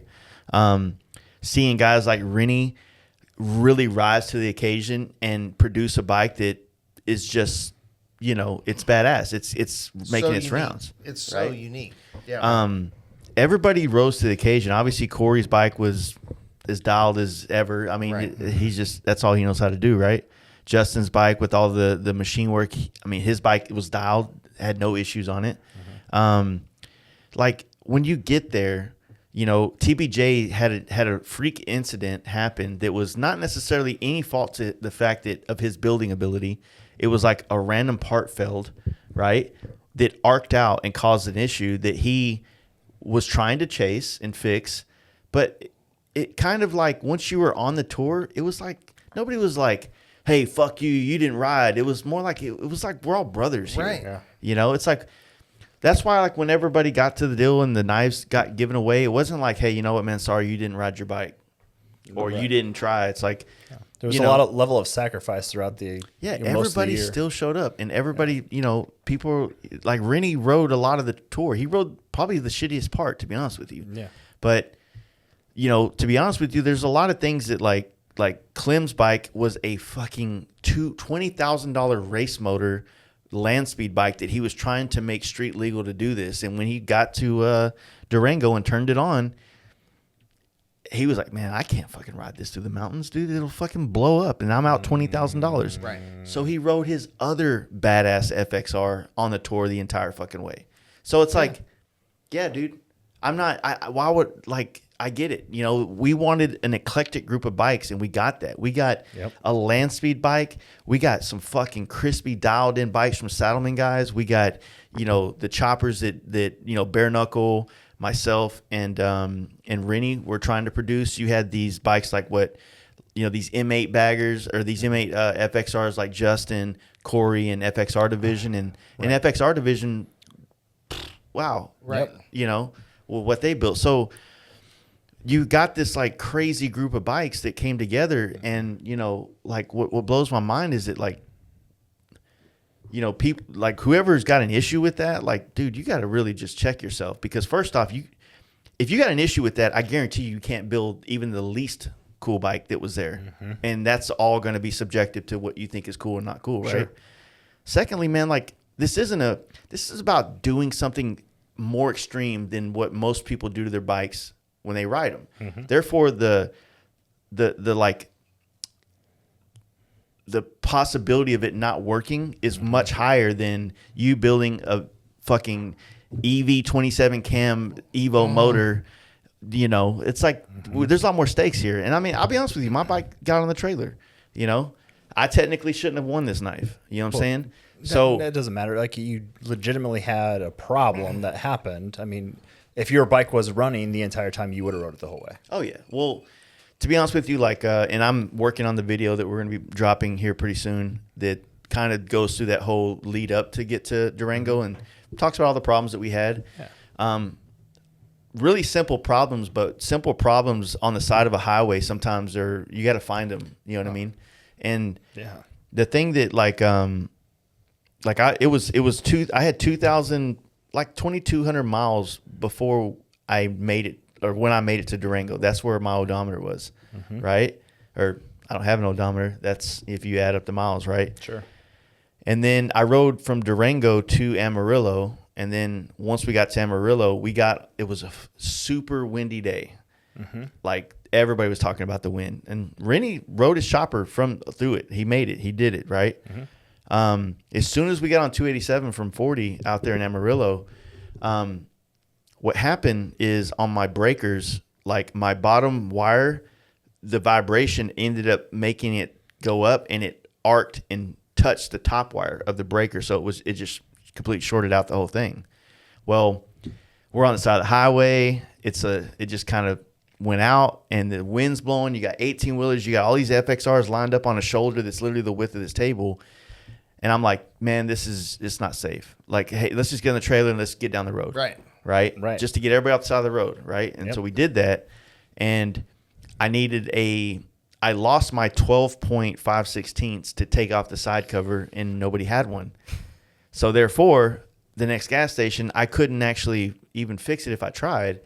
But when we got the strokers, they had a 5/16. I took it off to see what the breakers, and then I noticed the thing, threw another battery on because I think it fried the battery actually. Yep. And then bam, it's been running ever since. So simple fix. Right. But, you know, like, In heat of the moment, like, sometimes you're just going to miss that stuff anyway. I mean, the point. I mean, the point is it's for fun. it's for fun. The whole thing is for fun. There's not like a $50,000 prize and that dude fucking cheated and Right. blah, blah, blah. I mean, you look at a lot of these events. If you look at the Lap of America or Cannonball Run or the Gumball, I mean, these are all by enthusiasts, and it's all done for fun. Now, you're probably going to have nerds that are going to, well, you didn't ride it the whole time. And look, who cares? I'm doing this for fun. And thank God we had didn't even support. ride, motherfucker. Right. Yeah, exactly. You're on the bench. Yeah. You know, you're in the stands. You're not even in the stands. You're outside. You didn't even buy a ticket to the show. That's right. Yeah. You're just reading headlines and talking shit. Yeah. So, you know, the whole point is this was all put together by people with a common interest and a common goal. It was a question mark. Can we do this? Can we do it? You know, and once it was organized, but the whole thing it was fun. And this whole thing of like, well, you didn't ride the whole way. It's the FXR trailer tour. I'm like, oh, man, you know, like, let's just find something to fucking throw shade on. Yeah. You know, thank God, all the money invested in these, I'd probably want to have somebody at least in a truck or you all following just in case. Yeah. You think I want to leave all this money on the side of the road? Well, that's the thing is, what would you have done had you not had a trailer there? Exactly. Like, I mean, like, Exactly. what's the solution outside of Exactly. You could have a brand new motorcycle and the fucking thing can break on the side of the road. that? Yeah. I think that like where I misjudge things and like some of the things that we put on the table is that like I'm used to traveling the country with like maybe 10 or 12 people tops. Like the year that a lot of guys rode to Sturgis with us, we had like a 12 or 15 person group, right? The average group that I have is 9 of us or 8 of us that we travel the country together. So the thing is that like when I'm thinking about, okay, when we're on the tour and we do this, we have a problem, then we're all going to kind of get together and fix it, right? Well, in theory, yes. But also on the side of the road, when there's another 30 fucking bikes with you, it's a shit show. Yeah. It's a shit show of like potential worse things can happen. Yeah. You know what I For mean? sure. And we're trying to make time, because we have these obligations at these stops that we have to hit. Right. So, the thing is that like the things that didn't work on the tour are the things that are being fixed for next year. Right. And I'm not saying that like we're trying to push the idea that like, look, just try to build a bike, and if you don't build it, cool, it's all good. It's a play by ear thing. Like when you're in that group chat, this is a place that nobody on the outside knows about. They don't know what the vibe is. They don't know what people are going through. When they see somebody go through a lot of problems that they might have had, maybe it's business, maybe it's personal, maybe it's whatever, and they still show up, like, you have a different thing. But it's like, I'm not trying to fucking put all our dudes' lives on blast out there for the world to like agree or like okay, that's acceptable. To fucking who, dude? Right. Who are you? Right. Calm down. Right. So it's like, look, we did have rules, and we changed those rules because in the heat of the moment, we realized that like some of this shit, it matters to push that, but it didn't apply to this. No. Now, if we had a group chat and there was just one asshole in it the whole fucking time, that would have changed the way that felt. Because if his bike would have broke down, we'd be like, yeah, dude, you're not getting a fucking knife. Because you're a fucking dick. You know what I'm saying? But everybody in that group chat was helpful. I mean, everybody was trying to, help. Like, Bare Knuckle Paul had more money in overnight shipping at the end of trying to get everything done for his bike than most of us had in our bike. Damn. That's how much money he fucking dropped trying to make this happen. And it didn't happen. He called it and said, look, the quality of bike I want to build, I ran out of time. You know what I mean? Whatever. I mean, he had this crazy thing with this blower that put him very far behind on certain things. He ended up getting it, but it just kind of barrel rolled and caused more issues, right? Totally get it. But he still brought a FXR and rode it. You know what I mean? And participated. I've only seen that bike at events. It was, for me, I thought it was cool just to see it actually participate in the show. Yeah. He's had that bike for a year. Yeah, a little over like a year, 2 years, 2 I years think. now. So it was cool to see that bike, actually there and participate. But, he still, he could have said, I'm out. I'm done. I don't want to do it. I'm not going to show up. I'm not going to show up. That to me, like putting on the event and like making all these deals with all these different vendors or these different locations is like, I need Bare Knuckle Paul to be there, to be the Bare Knuckle Paul brand that people want to come and meet that guy and see the other bikes he has. Right. So some of these guys that, I guess for you internet dudes, they have brands. They're bringing their whole vendor space with them. That's why they have a trailer. So there's no point in them. There's no point in Bare Knuckle Paul leaving St. Louis and riding all the way to Durango just to say he rode there too. Like for me, I don't have a trailer. I don't even have a truck. So I don't really have a fucking option. Right. But also, I don't have a vendor space. I don't do that stuff. Right. Like my brand is differently. So for me, it was the Terralingua loop back. Right. And I didn't unveil my bike. No one saw the finished product of my bike until I took those pictures during the eclipse and posted it the next day, which was a Sunday as people were showing up to Durango. Sure. So my thing was like, I went there with the intention of like supporting Adam in that event because it's a badass event. Trust me, I wish there was a way the tour could be a part of that, but leaving there's nothing else for hundreds of miles. Right. So it's like, it's not a good location to kind of it's come into or out of for the tour. It's out in the middle of nowhere. But, and honestly, like, I've said it in post, I would not change one fucking thing about what happened to me and the bike on the trip. I met Scott and his wife and the way they took care of us, and now knowing them, that was worth every bit of like frustration and uncertainty that I had with that bike, every bit of it. And the guys, we Connor and Joey, those guys that were riding with me, and they felt the same way. Like this you couldn't have we wouldn't, if everything went fine and we would have made it to Santa Fe and hung out with Corey that night, I don't know that would have been better than this. Right. You know what I mean? So it was a cool story.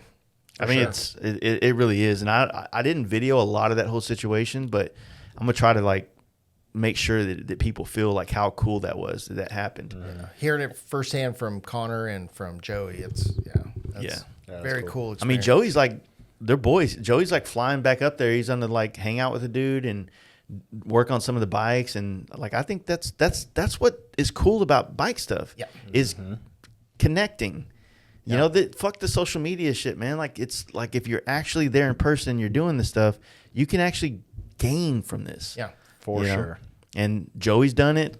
Bruce has obviously done it with leaning into a lot of the things going on. And, you know, I think that what the people that are sitting on the couch or sitting on the shitters swiping through their phone, what they're missing in these posts, they're only getting this, like, the things that we're showing them. They're not getting the real experience. And some of these guys that have all these opinions, like, I know them personally. And I was like, I know you know what it really is like to be on the road.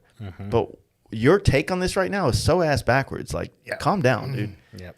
Just, you know, I get it. You just got an FXR. You think that you own them now. It doesn't work that way, man.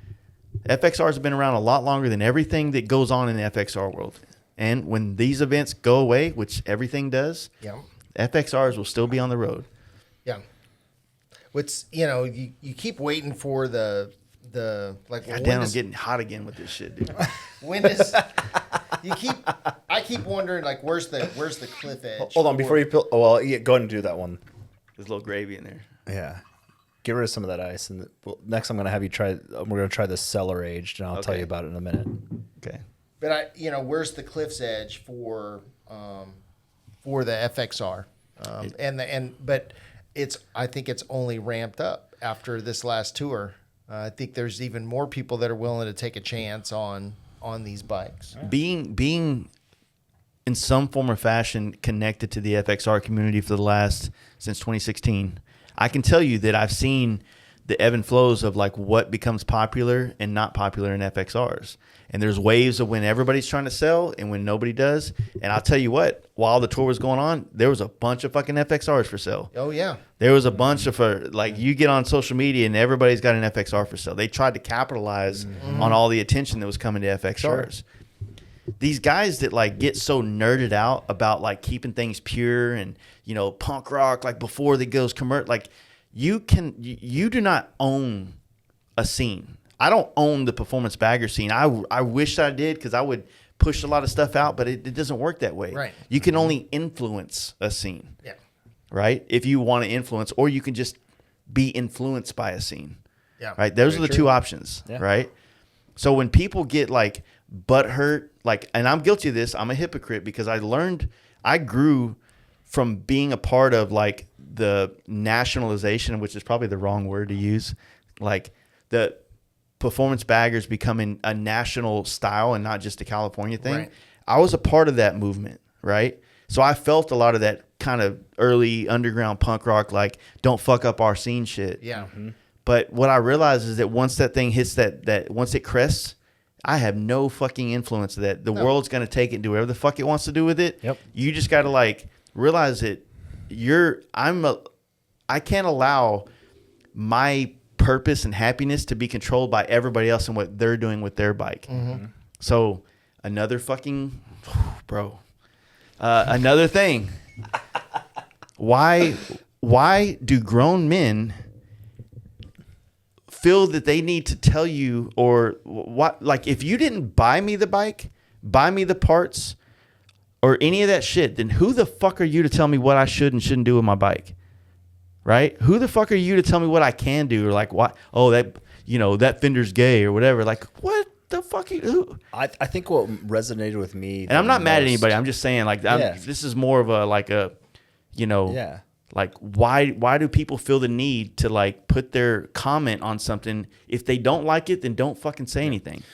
Well, I think what resonated the most with me when you and I were talking weeks ago about how when someone does, like, you try to push what you have done because like it makes you feel better about what you've chosen to put on your bike or do on your bike. And I think that's where a lot, like, people don't realize that. And I think I truly believe that people are hating on when someone does something different because they would rather you do what you did, so that way, like, oh, I did the right thing. Well, yeah, like a lot of people that are on the consumer end of motorcycling, they're trying to keep up with whatever's going on in the trend side of it, like the styles. Like, oh shit, now I just dropped all this money on an electric headlight. Now the Baja designs are the cool ones, right? Yeah. Yep. Yeah. Right? How many people like, and Oh, you know yeah. what people would say, and once again, guilty of it. Yep. Oh man, that shit's gay. This is the electric's one I'd fuck with. Yeah. Yep. You know, Yeah. and I had my reasons why I wanted to stick with that, but Yeah. it's like I get it. Those look good, but Yeah. you're trying to convince other people to think your stuff is cool because you already spent money and don't either have the money to go spend it again, or you just don't want to. But ultimately, what you're telling me is that you're only okay with the choices you made in your life as long as other people like it. Therefore, Right. you got bigger problems than motorcycles can solve. You Right. need to go see a therapist and Right. learn how to like stand on your own No. 2 feet. Yeah, and just be self-aware of like, even if you have those thoughts or those comments, like be aware, like, oh yeah, this is dumb. This really is like, and I think you're starting to see that with what was it? What was I just thinking about? There's something else that was coming up recently. Fuck it, I forgot it. But either way, there's multiple parts within this industry where you're starting to see like what was super popular now, like people are starting to like turn against because like it's what everyone does. Yeah, I mean that's the whole but that's a natural flow of things. When something's cool, people are going to do it, you know. And then once it gets done so much, then you know the other people are going to come, like creative people are going to come to the table and go, well, I do like it, but you know, if I am trying to build something to get this thing seen, how do I make this different? Yep. And so you have creative people, and then you have followers. And I'm not saying if you're a follower, then you know you're a piece of shit. The world, look, there are Indians and there are chiefs, right? And there's nothing wrong with being either one. It's just, trust me, being an Indian is a way easier life.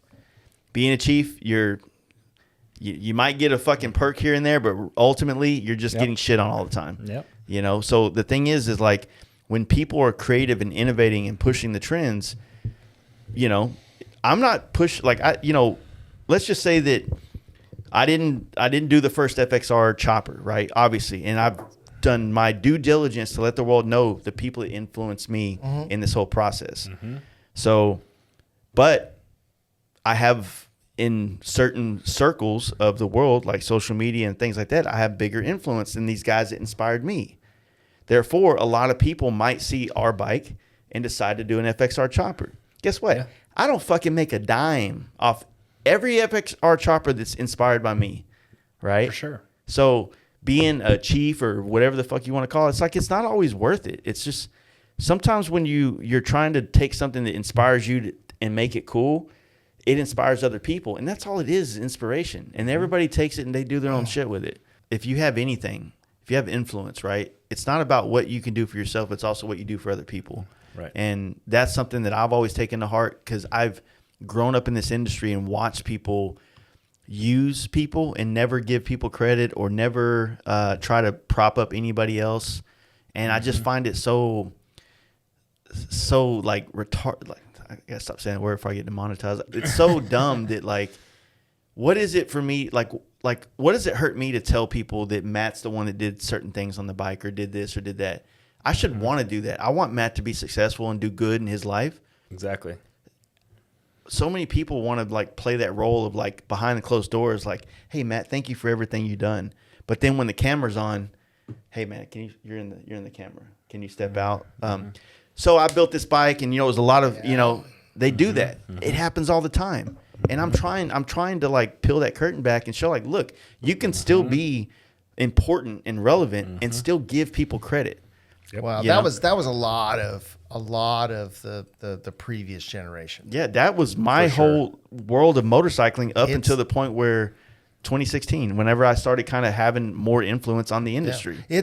It's way better now, way better. You know, and it's only going to get better with the younger generation. You see a lot more people that are a lot more open with their builds, and that's from cars to motorcycles. You see people like, okay, this might have been my overall idea. You know, this was but these are the different people that helped, and these are the portions that they helped on. And if you're interested in some of their work, here's how you contact them. Mm-hmm. You're seeing a lot more of that instead of like, the Boyd Coddington era where it was like Boyd Coddington was what you owned everything, right? Yeah. You owned everything, but who was doing all your renderings, Yeah. and then who was doing all your fabrication. Exactly. None of those guys got credit till he got a TV show, and then you're like, well, who is that guy? Who's that guy that's doing that? And who's that guy that's doing that? So I think those days are over. I think the gatekeeper shit is. Yeah, and that's what sucks of when people even say about like our scene. Like, remember that post that went out? I think I was on a podcast with Ray at the Cycle Showcase guy that does that podcast. Mm-hmm. When that one post went around, remember we talked about it. Mm-hmm. I think it was right when we did the last podcast together about the gatekeeping and the performance, like all that stuff. It's like a lot of people feel like there's gatekeeping, but it's really not. There's really not. It's just you're experiencing the motorcycle industry through Instagram and not real life. Right. Mm-hmm. And so the gatekeeping that you're feeling is kind of like maybe curating. Yeah. You're feeling a curation of like what people choose to put on their platforms, and maybe your content is not on the level of what people want to promote. Like, I think that's the part that chaps my ass the most. Not just because of how I decide to operate, and my view of how I think you should as a person, but just knowing everyone in this group, knowing either through social media or having personal conversations. Anybody that would say something bad, I'm like, it's a disservice to themselves, and it's a disservice to the person that they're saying that about. Yeah. It's really, it's going to happen. It's going to happen. And I get it for, I get it for a lot of people outside looking in, but I'm like, if you'll just take the chance and, there isn't any one of these people that you can't reach out to and ask a question. yeah, reach out in person though. Right. Yeah. But go to these events. That's my thing. It's like, go to these events and just come and introduce yourself. I mean, that's how we met. That's how we met Connor. That's how I met Joey. That's how we met Steve Chamberlain. That's how we met Justin, my machinist. That's how we met so many people. Right. By creating a place for people to come together and meet each other. Yeah. Mm-hmm. This industry, the scene that everybody sees has been kind of created off the fact that it has a place that people can come and become like in-person people, right? Right. And then everything, the rest has been written. You know what I mean? It's all like, scroll back. It's all been there for the last 4 years, 5 years, 6 years. Yeah. I mean, we're coming up on Campout 7 now. So for 7 years going on, we've been trying to create a place for people to meet each other, and people have seen it happen. So fucking that, like, do that. Like, if you post online, that's fine. But man, like, social media is not what it was 7 years ago. It's hard to communicate on there. Most people just put stuff out there and they get off of it because it's such a toxic place. It is. So now it's harder now. It wasn't hard then, but now it's harder. So now you need to make the effort to come be a part of things. Yeah. Maybe not the fast life, maybe the down south, or maybe come to Born Free Texas or the Polar Ride, or these things that exist for you to have fun. Nobody's making money on this shit. No. I mean, it's all here for fun. Exactly. And to create a larger circle. I hijacked this podcast. I'm sorry, guys. I fucking there's just been so much. Scotch is not Jace's jam. I think we found his. Alcohol. It's just been so much. There's just been so much. There's just a lot in the air, right? And For so sure. it's like, I guess now I got a microphone. Like, and you know what? Another thing, So I apologize. That wasn't the intention, But man, I fucking love bikes, man, and I ride them so that these feelings of angst and stuff, or these like uncomfortable feelings of dealing with friends and people, like when I get on a bike and I go ride, I'm like, fuck, oh yeah, this is why. It's an escape machine. I mean, when people talk about, if you hear Harley, you always hear freedom. Like freedom, and it's not just America. It's freedom in the sense that you're literally free on the road. I mean, whether you do it by yourself or you share it with friends, you're literally free. It's a freedom machine in that sense.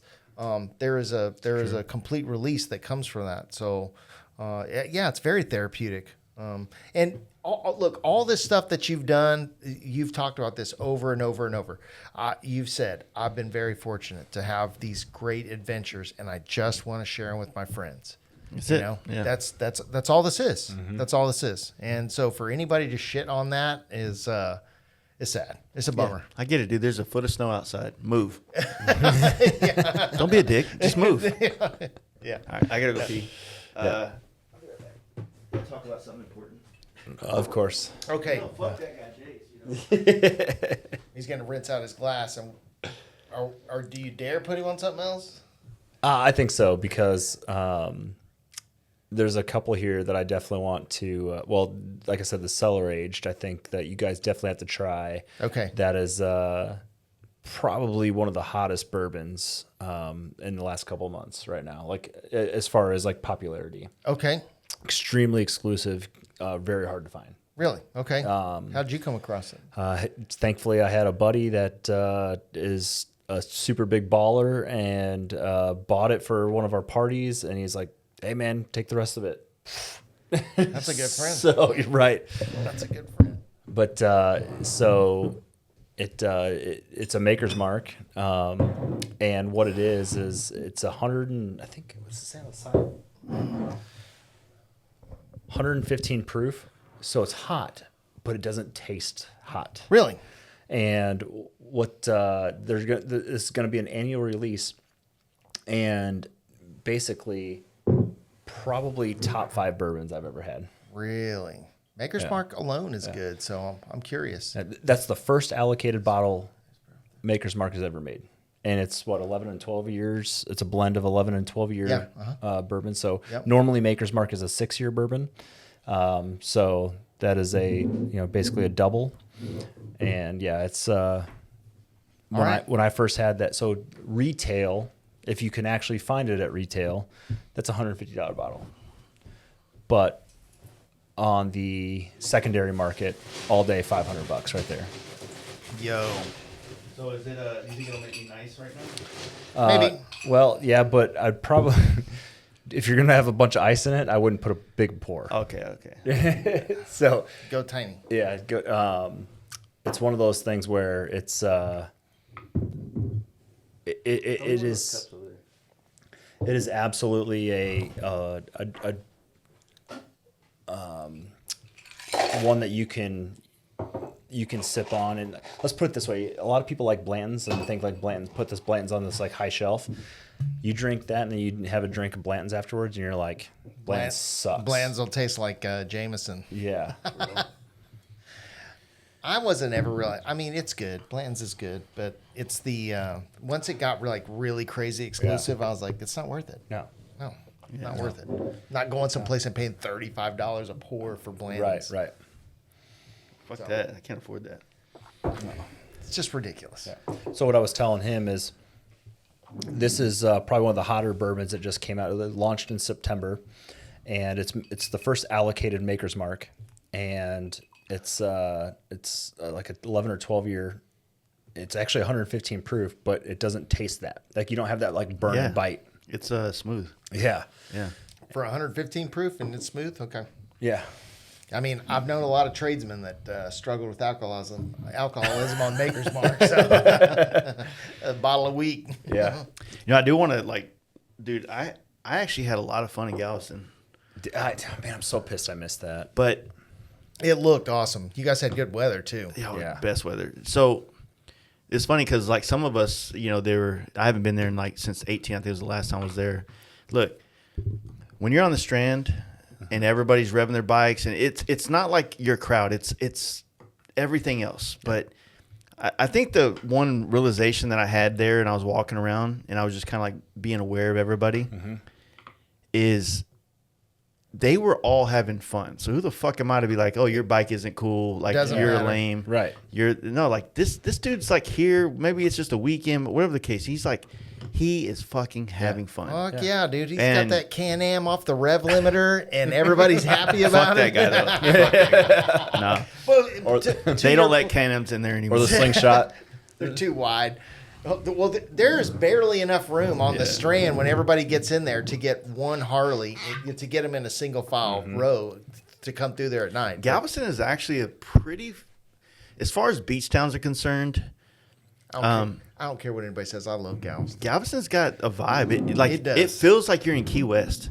but not like the water is not as nice as Key West, right? Sure. The architecture, it feels like Yeah. it's got that old vibe, but the Strand downtown, like the historicness of it is dope. I actually had a great time, and hopefully with Michael Lichter and some connections that we talked, I want to carve out like a side street of the Strand I was just to gonna ask just this. be like our world, so that we can have like our little oasis within all this mix and kind of coexist with all the other types of bikers out there. Because from what I found out is that like this rally is the biggest 4-day rally that exists. Really? And when you're there, like it is packed with motorcycles. The last time I went, there was Galveston has a population of 90,000 people, and when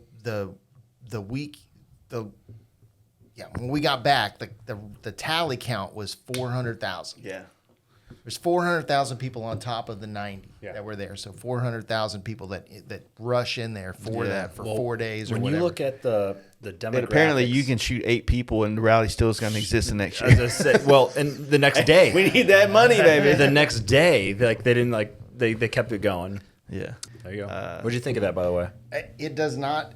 If you were to tell me what the alcohol percentage or content was, Yeah, I'd never know. 115, You'd yeah. never know. No. Never know. No. No, it's not. It's not hot at all. No, that's one of the hottest, like, and I don't. It's one of the most like sought after bourbons right today. Nice. I get it. It's really good.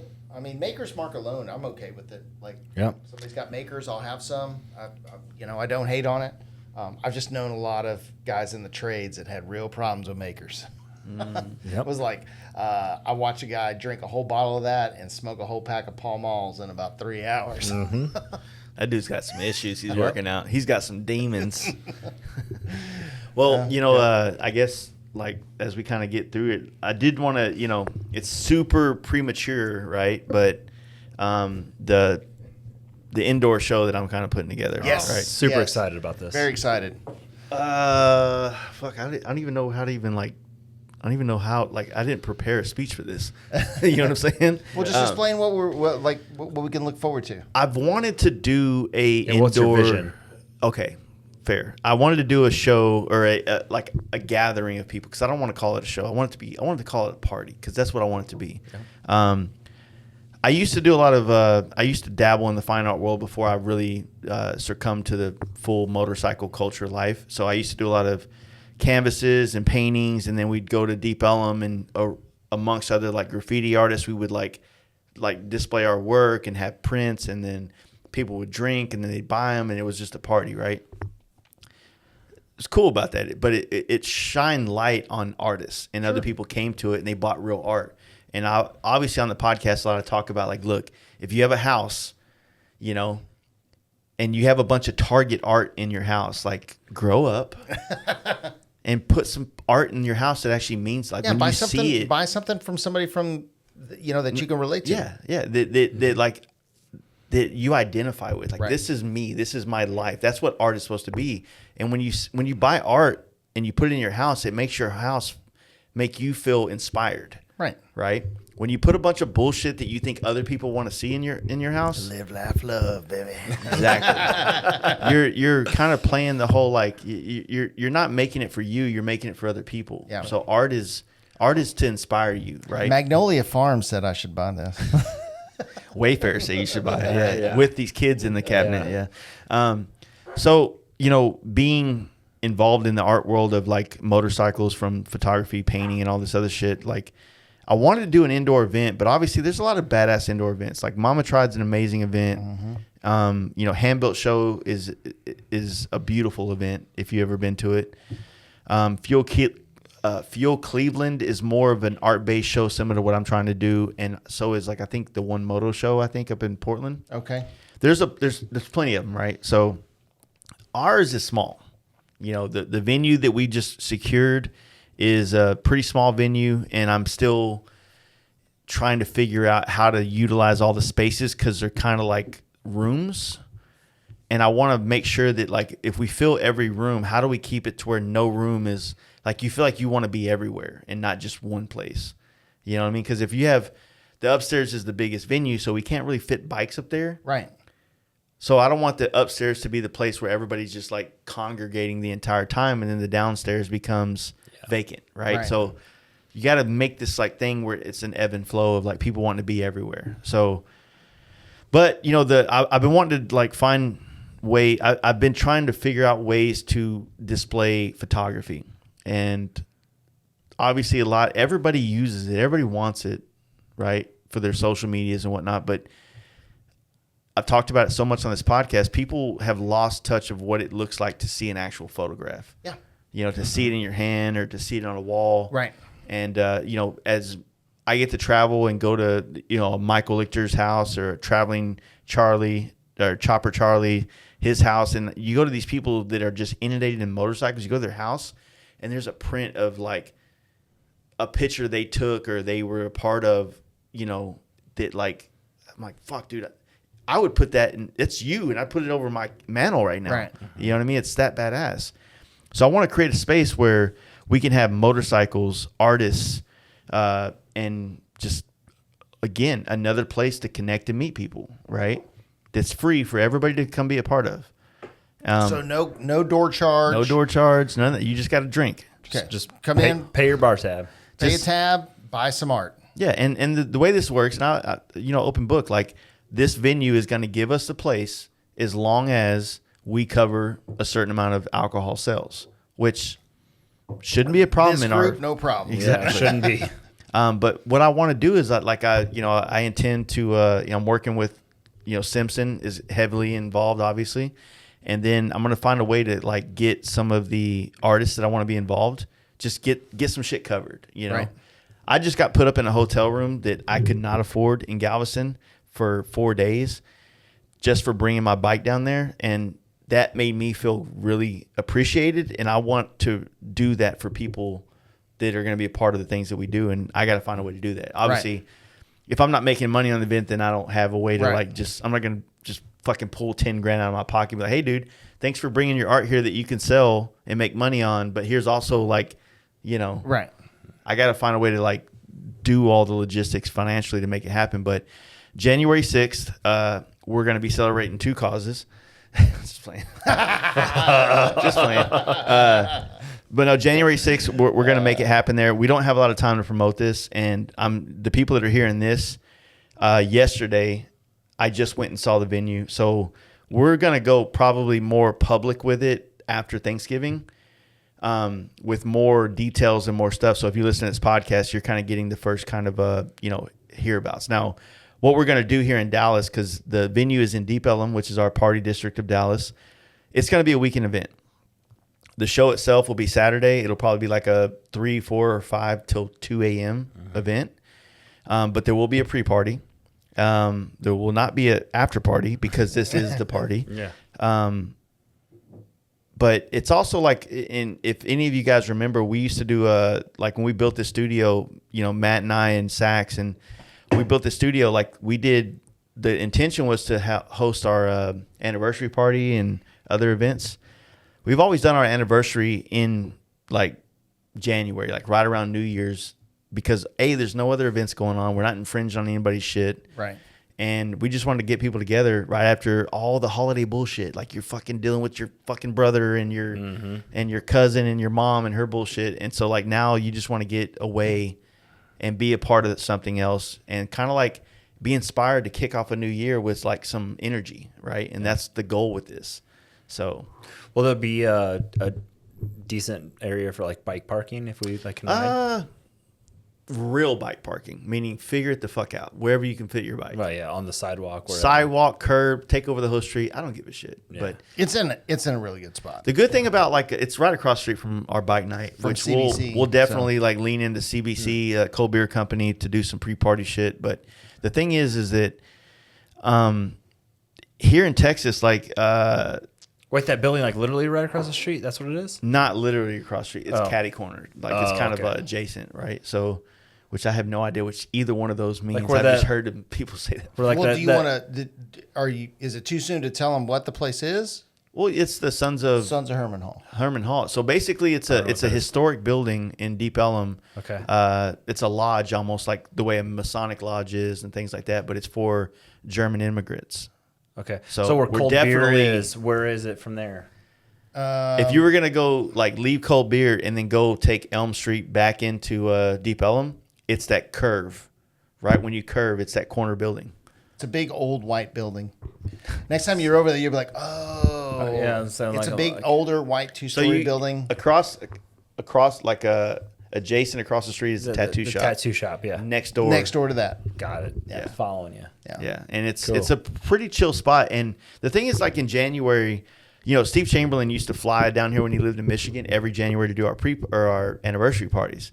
And there have been times where we're riding around like we did New Year's last year. We're cruising around just bar hopping, right? Yeah. So, and then the last anniversary party we did was when Steve Chamberlain and Mark from Texas Performance came through, and we did the whole party. And then the next day they stayed at my house, and then the next day it snowed. Shit. And they got stuck here for another day. So the good thing about Texas, I feel like we really don't get the shittiest weather until February. Yeah. Yeah. So Agreed. we pretty much have all year riding other than like a week or two here and there. But it's hit or miss. And we have a good outdoor spot. I'm going to be inviting some custom bikes, some bike people. Like I want it to be art across the board, not just like a photographer or a painter or a craftsman in some kind of form or fashion, but people that do things that inspire people. That's art to me. So I want to have them there. Right. So, and it's not like a performance bagger thing or this, it's motorcycling. So I want to have people there from all different walks of life that people can just meet each other. So it's a lot of work to do in a month to promote this, but hopefully I think it'll kick off, and then, we'll learn, just like I learned a lot from the FXR tour, and we're going to make it better than the year coming and going, blah, blah, blah. Awesome. And so that's the plan. Awesome. I don't know what we're going to call it right now. Right now, I'm leaning. I'm kind of, it's hit or miss, but you want to name like Mama Tried or Hand Built. And the name I'm about to say is not that cool. But it feels like it's its own thing. And I like it, kind of. But slow season. It's off season. It's not slow season, motorcycle, an art party. Yeah. Something like that. I don't know. Yeah. I like where your head's at. I think there's. You could tell me I to was fuck trying to myself. get him to lean into the January 6th. I was like, hey, let's just call it the It's the insurrection insurrection party. Call it downtime. Actually, Downtime? actually, yeah. That but it would have to be that every year. Yeah. that day. Oh, today it's on Tuesday. Yeah. This year it's on Tuesday. But the thing is, like, I want it to be a vibe where it's like, Dolly is gonna kind of DJ it, but it's all gonna be mellow and chill and like an art show. Like what I want to do is not like the camp out. I want to, and I'll give this tidbit to the people out there that want to create things. It's like everywhere in the world is opportunity to like take inspiration to create something for motorcycling, right? You can look at so many different events that go on in worlds that are not motorcycling and say, how can I turn that into a motorcycle, like a event? Yeah. Right? As bikers, like we want to do shit. We want to go to a Met Gala, right? Yeah. But I would rather do something in that form of fashion that's also connected to the motorcycle community that I love, right? Kim Kardashian's coming to this event. That's This is how it's going down. It's the Met Gala. Yeah, so it's I am going to find a couple OnlyFans models because that is art. They will have prints. Are we gonna do body painting? I don't know. I'm not. I want a lot of art there, and this is so fucking fresh. Like, I've been talking about it and putting it out in the air, and then at bike night last week, Dolly overheard me talking about it still some, and then she's like, I know this, and she made it happen. I don't know. I'm fucking ranting now. This other whiskey's got me happier. So, let me balance it out with some anger. Go back to the. But no, that's the plan. I want to create an event that people can benefit from. Like I want photographers that can make prints and bring them and have like bigger prints that are kind of like more on the expensive end that's framed and ready to go. Or if you want to like buy a print that's like 11 by 17 and take it home and frame it yourself, then you can have real photography from a real artist. Yeah. Or you know, I want to ask Wes, like, hey, bring some of your shit down there with the Woodpile Customs, and you know what I mean? Like, or Matt, if you want to build some fucking, you know, make some you know, The bead bead rolls. rolled stuff to have, like, you have real art in your house from real artists. Yeah. And you bought it from the source. Yeah. That's what I want to create. And then I want to show off bikes that are built by people that put their life into it, you know? How big is your thing to do bead rolling? Is it like something you can move around or no? I could do roughly a 6-foot panel total length. It's a huge thing, but like he could roll it around. But you couldn't like bring that device to this. I could bring it there. And Like, you- I can have it in. and there you doing- can make shit on site. Is what I'm getting at. Yeah, but how quick could you do a panel? Depends on it. Because you'd have to like- transfer things on and Oh. Yeah, like I could technically I can have already pre-designed stuff out, Oh. and I could do it right then and there. That'd be quicker. But if you're like, hey, I need this specific. But I would picture, want the one after he's had 4 blood and honeys. you know, The lines are crooked as shit, and like that's real art right there, Yeah, dude. yeah. My man was struggling through that last couple lines. why is there a blood stain on there? Cut himself. Yeah, he ran his missed a finger finger. through. Bite this? What? Yeah. Like taking those deep breaths. One eye in it. That's what I wanted. You know, but that's the plan. It's like we come off of Christmas and New Year's and all the obligations with family. Let's get together and celebrate motorcycles and art and everybody, even people listening to this, they consume art all day long, but they don't actually they just consume it. They don't actually invest in it, right? Well, it's. I think it's easier too when you go to a place and it's. You have an opportunity to talk to the artist. It's right there in front of you. It's tangible. It's not like, oh well, you know, like if you put the order in or I have to do all you have to jump on. It's right there. Yeah. You know, just exchange some currency, pick it up, and you can leave with it. So my thought process was this, and I was telling you earlier, it's like I want you to be able to, on a Saturday night, come to this event with $100 in your pocket and drop $40 on a bar tab with you and your old lady, or just you if you're a real man, right? And then the other $60, you can buy a $20 print or a $40 print or whatever from these other people, and now you have you $100 for an evening. You supported artists, bought some shit that inspired you, and you had a good time and met people at $100. Is that what prints go for today? I don't. It even depends. Like, I mean, Yeah, it depends. it depends. You know, I mean, I've been to an art show where you couldn't get anything less than like $200. yeah, and there's going to be people like that. I mean, Sure. I want to have.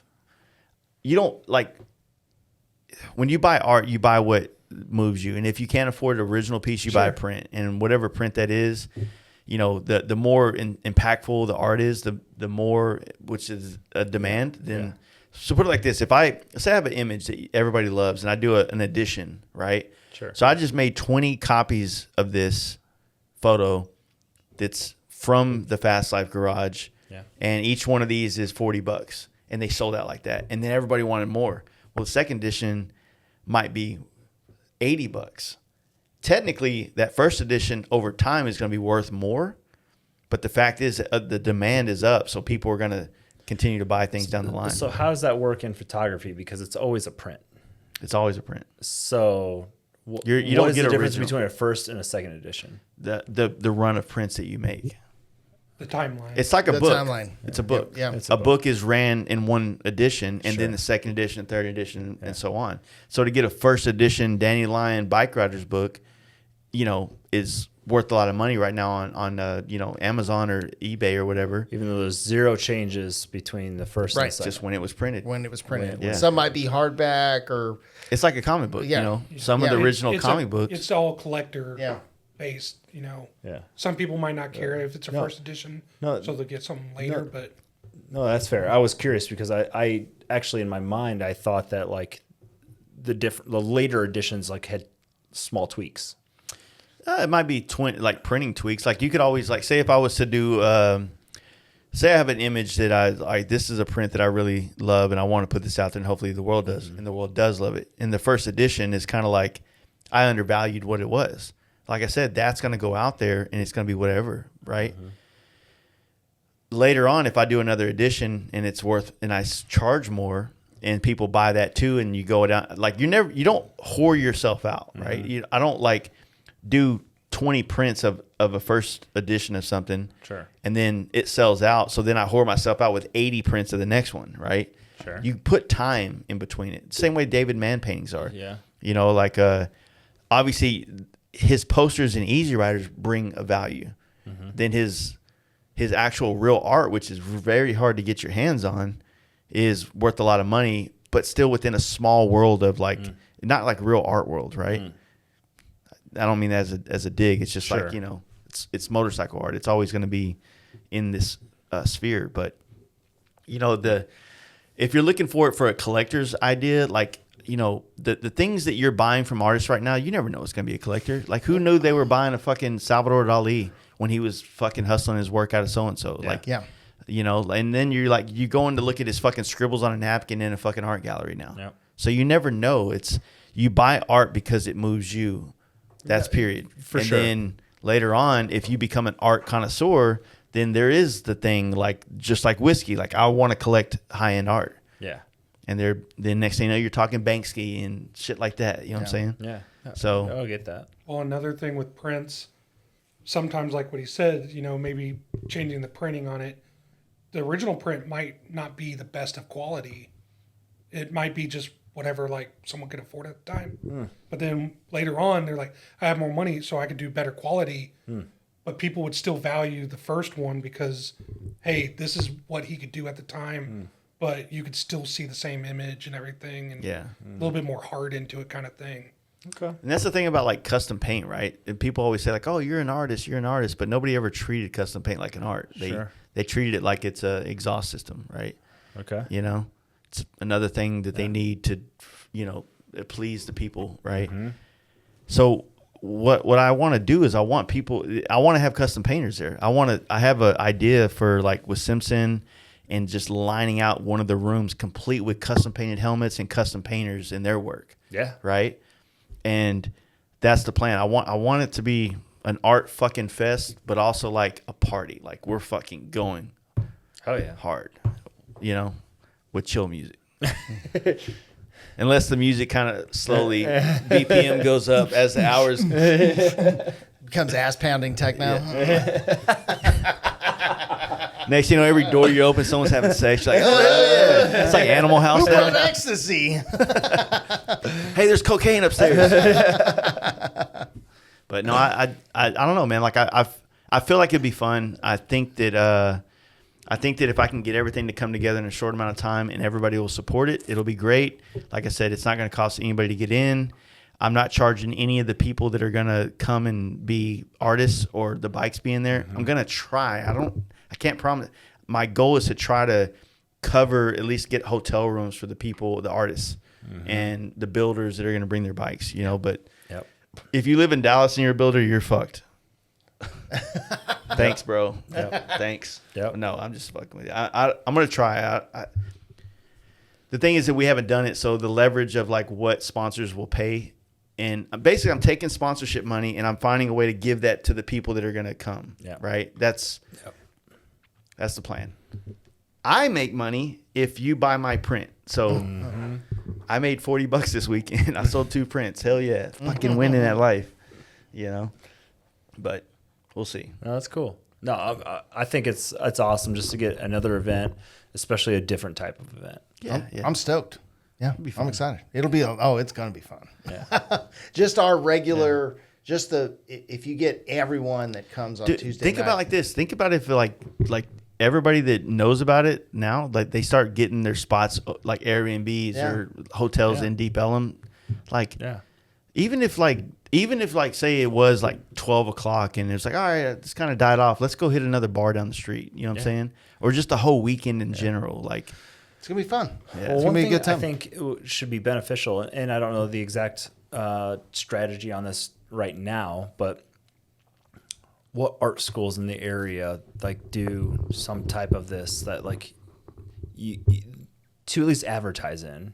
well, I mean, these kind of events go on pretty regular. Yeah, in Deep Ellum is a common artistic kind of like Deep Ellum Arts Festival. There's lots of art that kind of comes around that, but our shit's more lowbrow art. You know what I mean? Like in a lot of high society people, they don't even think of photography as art. They think of it as like anybody could do that, right? Sure. I'm trying to like take pictures. I got ideas. I'm trying to get some more prints done because of the 40,000 photos I've probably taken in the last 5 years, there's maybe only 5 that I would consider to be a print that you would hang on your wall because the rest are like helmets and my wife naked and shit like that. You know what I'm saying? But it's like I want to trying to find a way to photograph things that like you would actually want to put in your house that's from my world. Yeah. It has to inspire you, but it can't be like a selfie of me riding down the highway. Like that's for me. That's not for you. Like, but if what we need to do is we need to recreate the George Costanza with you on the couch downstairs. Yeah, and sell. That needs to be the masterpiece. I'm trying to have like 4 photos that I think are motorcycle related that you can appreciate that you would know came from me, but they're not like it's not my bike on your wall, right? Yeah. Because that's what we're talking about. And then I'm working on a few photos that are going to be the kind of things that you're going to hang in your garage because your wife's not going to let them in the house, and it is going to be nudity. Awesome. That's awesome. You know what I mean? It's going to be motorcycle. It's going to be the shit that like we feel, right? Mm-hmm. Like, Nat something. Oh, yeah. So like that's the plan, and I'm working on that and whatnot. But like I said, I got a handful of photographers because I only want to do 5 photographers with me being one of them. So 4 other people for the space that's going to have photography. Okay. And I'm going to ask some of the bigger names that I know and see if that can work and if they can do it. And then I'm going to try to figure out how much I can help them as far as like, it's at least while they're here, like hotels or whatever. And then just go down the list. I mean, but I don't want anybody that maybe is a photographer that didn't get invited as the photographer to feel like they can't come and be a part of it. Mm-hmm. I'd love to have like another space where even more people can be to show their work. Right. Because it's not necessarily something that I'm trying to do. Like, put it like this. There's enough space there to bring a lot of people. And I'm not going to turn people down if they're going to come and do it. But if they want to hit you up and like, hey, I'd love, could I have a space? Yeah. The only thing I'm going to tell everybody is that I don't want you to have a table. So you have to create an art space to show your work and your shit without having a table between you and the people looking at it. That's the only thing I want. Because a table separates you from somebody else and it puts you in this like little space where you feel like you can get away from them for a minute or they feel like but if everything you walk up to is some interactive, like you walk into it, you pick up this knife or you see that photo or you know what I mean? Yeah. You shake that person's hand. Right. Like it's not a trade show. It's a trade party. Right. You know what I mean? And so like that's where controlling Jace comes into play where it's like, look, I have a vision and I think this will work and I need you to fucking follow directions right now. Yeah. And if you follow directions, I think it can work out. And if it doesn't work out, guess what? No sweat off your back. I'm the one that looks like a fucking idiot. Right. You know what I'm saying? So let me fucking be an idiot for once. You know what I mean? What's the Not for once, but he's back on the Scotch. No. Motherfuckers. What's the Metallica quote? You can do your own way just as long as it's done. What is that? Oh, fuck. I don't know. I'm not a big Nah, Metallica fan. I'm justice for all or fuck off. I'm a kill 'em all. Kill 'em all? Kill Okay. them all, and then after that, I kind of. I think it's like you can do it your own way just as long as it's done just how I say. Yeah. Or something like that. Yeah, it's actually on Kill 'Em All. I mean, on Justice for All. Yeah. So, Blackened, I think. well, I mean, I get the overall vision of, an open space. The artwork is, on the walls or in a, it's not like it's not like vendor spaces. Yeah. Like typical events you go to where everybody has a table and you go and you talk to them and their work is behind them. I get the premise of like a traditional art show or an art gallery show. Yeah. And the hardest part is going to be like trying to curate how to pull it all together with like, you know, the what someone's bringing, and they might need a table. But I think what I'm asking, hey, look, I'm providing you an audience to hopefully buy something from you. Right. So what I need you to do, instead of paying for this opportunity to be in front of these people, try to figure out a way to show your work not on a table. Like, be creative. You're an artist. Fucking create. You know what I mean? Be artsy. So whether that means like, you know, whatever you can do. Like if it's Knives Made by Nick and he has to hang all his knives off of fucking, you know, make it look like Chainsaw Massacre shit. You know what I'm saying? Like, Right. that's art. Yeah. It's an installation. I Yeah. like that. You walk up to it and it's like a different vibe than just, oh, this piece is so and so, and you can fucking, you know what I mean? Like, Well, and you could also have individual pieces on the wall. so that's kind of what I was wanting to do. Is that on the wall, like say for the photography, on the wall would be like a framed, like this is a $500, you know, Right. print, one of this size, right? Right. Because basically you have that. You have a print, like, so I'm going to do like 11 by 17, right? So now I have 20 11 by 17s. That's the first edition. You can buy one here, blah, blah, blah. This is a one of, you know, 26 by 36 or 20 by 30 or whatever the fuck, Yeah. right? And it's framed and it's signed and it's blah, blah, blah. Right. And then bam, like this is $500. You don't buy And then, you know, you have 4 of the smaller ones that might be more budget friendly. Yeah. And, you know, there's X amount of these that are available for sale. And those are all kept, you know, I'll go get it for you. Yeah. Yep. So, yeah, I get it. I love it. And then, you know, we want to, like, for the photographers, I want to set it up to where, like, I want to buy all the shit so that if somebody does buy photography, we have sleeves and little roll up things that they can go in so that it doesn't damage any of the photos. Sure. To try to eliminate a lot of the photographers and other artists have to figure out how to get their shit home for the people, you know? Yeah. But yeah, that's the point, man. It's, if you can do anything next year, especially in the economy we're about to be dealing with, like, support motorcycle artists, support your motorcycle community as a whole. But like all these people that you've enjoyed their photography, the Chopskys, the Michael Lichters, the, you know, go down the gambit of all these bad, you know, Gunner fucking Right. Mercenary Moto guys, like all these people that create, you know, photography or art or whatever, like support it, buy it, you know. Take that fucking income tax return you already went to H&R Block and got a fucking pre-check for and go buy art with it, dude. You know?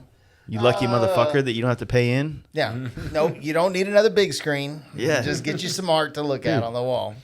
And that's what I want to do. I want to create that. And I, you know, and celebrate artists, man. Like it's really what it is like creative people inspire people and they need to be celebrated for that. You know what I mean? That's a good place. This is a good space for it. We don't have there's not outside of vendor spaces, you know, and them doing that on their own at rallies.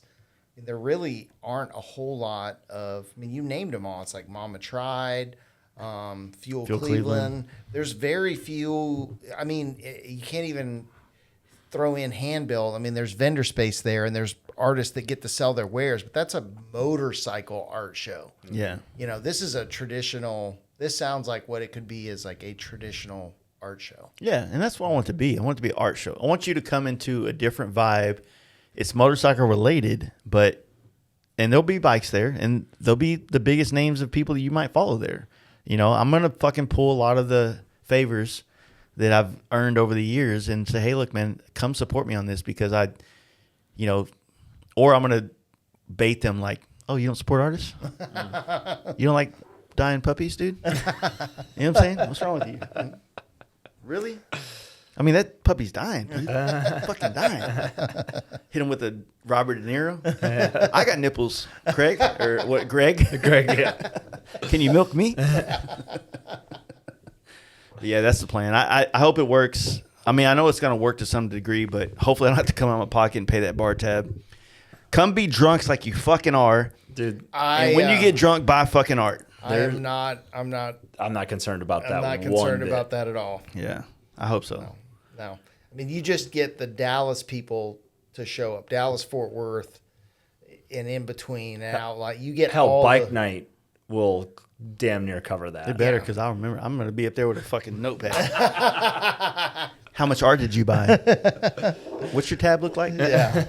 Yeah. No, the place is chill and they're being real nice. Like initially they said, open book here. They said that they normally would charge $8,000 as the bar tab we would have to meet, but they said, connections through Dolly, being a Deep Ellum-ite, if you will. She helped us get it to where it's only $4,000. So like I said, I'm not, the lady at the place was like, hey, so whatever you're going to charge to get in the door, I was like, no, I don't want to charge anybody anything. I want people to want to come here and buy art. Well, maybe, like Scott or someone does a free Simpson helmet for the largest bar tab. We're going to do some giveaways for sure. Something like that, bro. That's easy.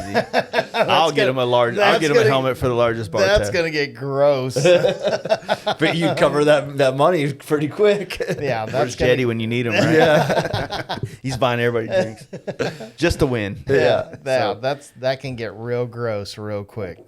But that's the plan, man. I want to do that and just bring a lot of people together. Like I said, the scariest part with it is that there's a main hall. There's an outdoor that's connected to the main hall. Right around the corner, there's a main hall bar.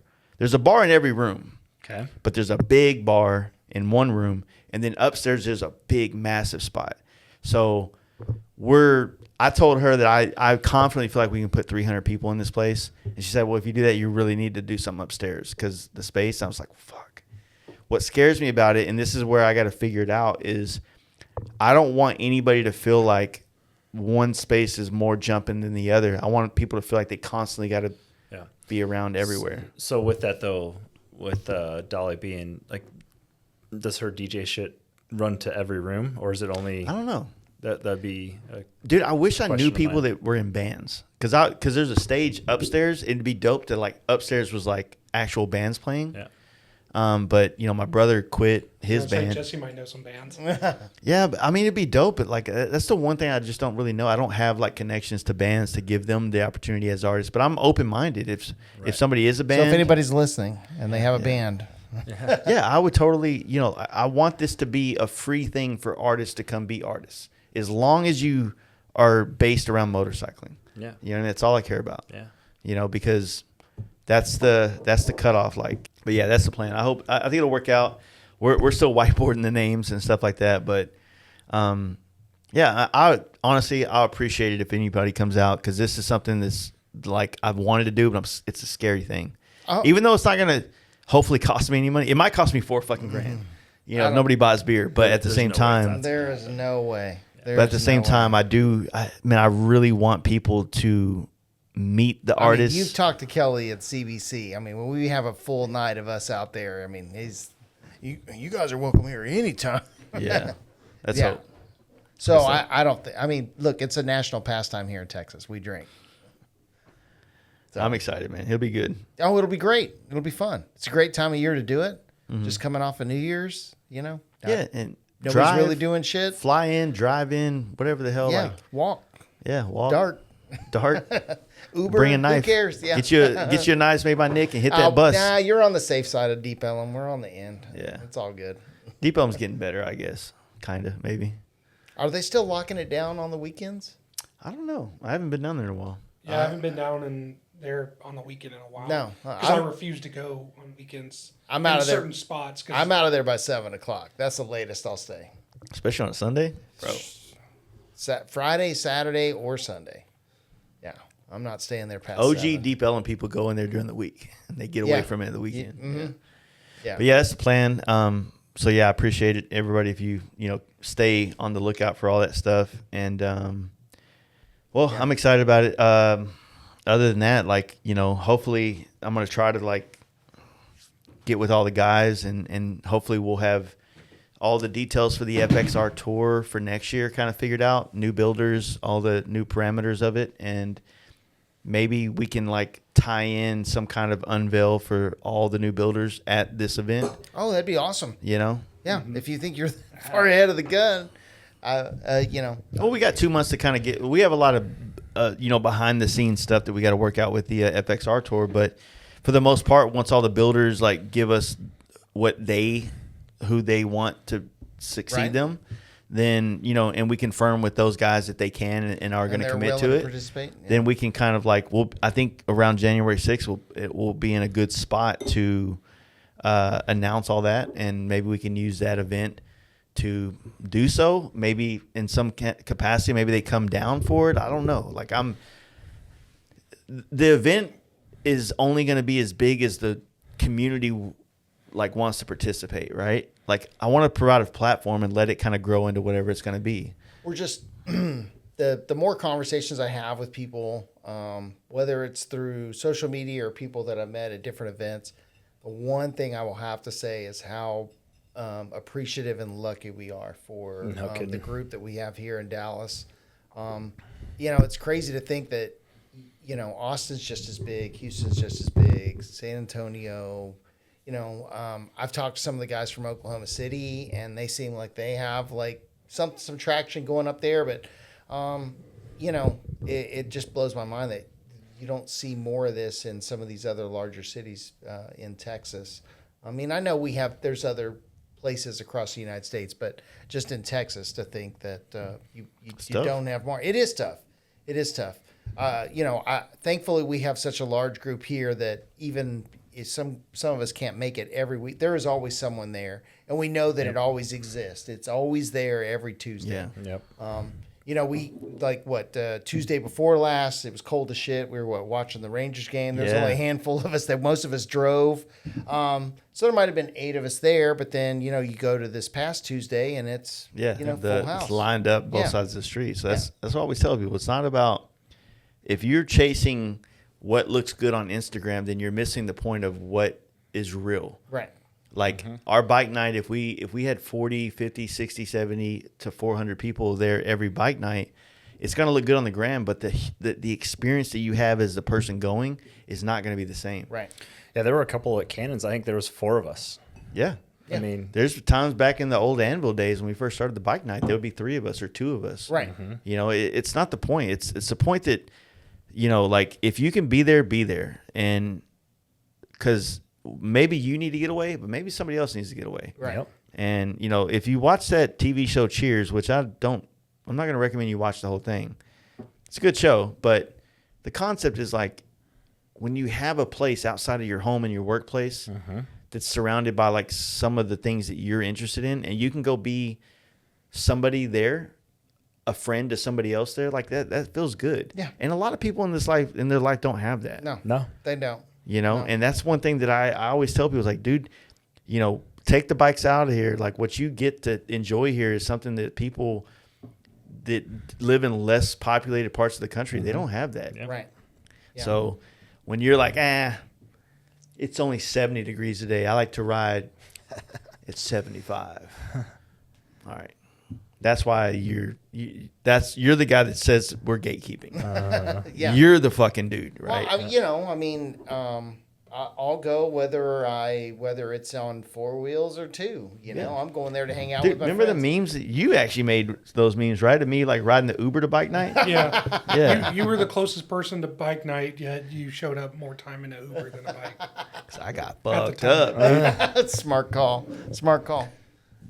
No, but it's. It is. It is a great place to be a Cliff and a Norm. Yeah. Oh, that's a good one. It's a great Cliff place and for a Norm. Yeah, and a Norm. be a Cliff and a Norm.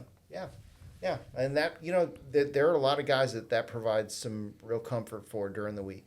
Cold Beer Company, it's kind of like it fits the bill of like an outdoor, indoor. Also, it's kind of outside we just don't have the foot traffic we used to have at like Reno's and Anvil, which could create nice conversations. Yeah. When you got wild shit happening. Yeah. But also, you can do wheelies and burnouts and get wild over there, and nobody fucking cares. So there's that. It's on the dead end side of Deep Ellum. Yeah. Nobody gives a shit. One thing we talked about this too. Like I missed that taco joint though, right across the street from Reno's. I usually leave and go eat it still. Yeah. To be honest with you, It's been since we left there. I haven't had it.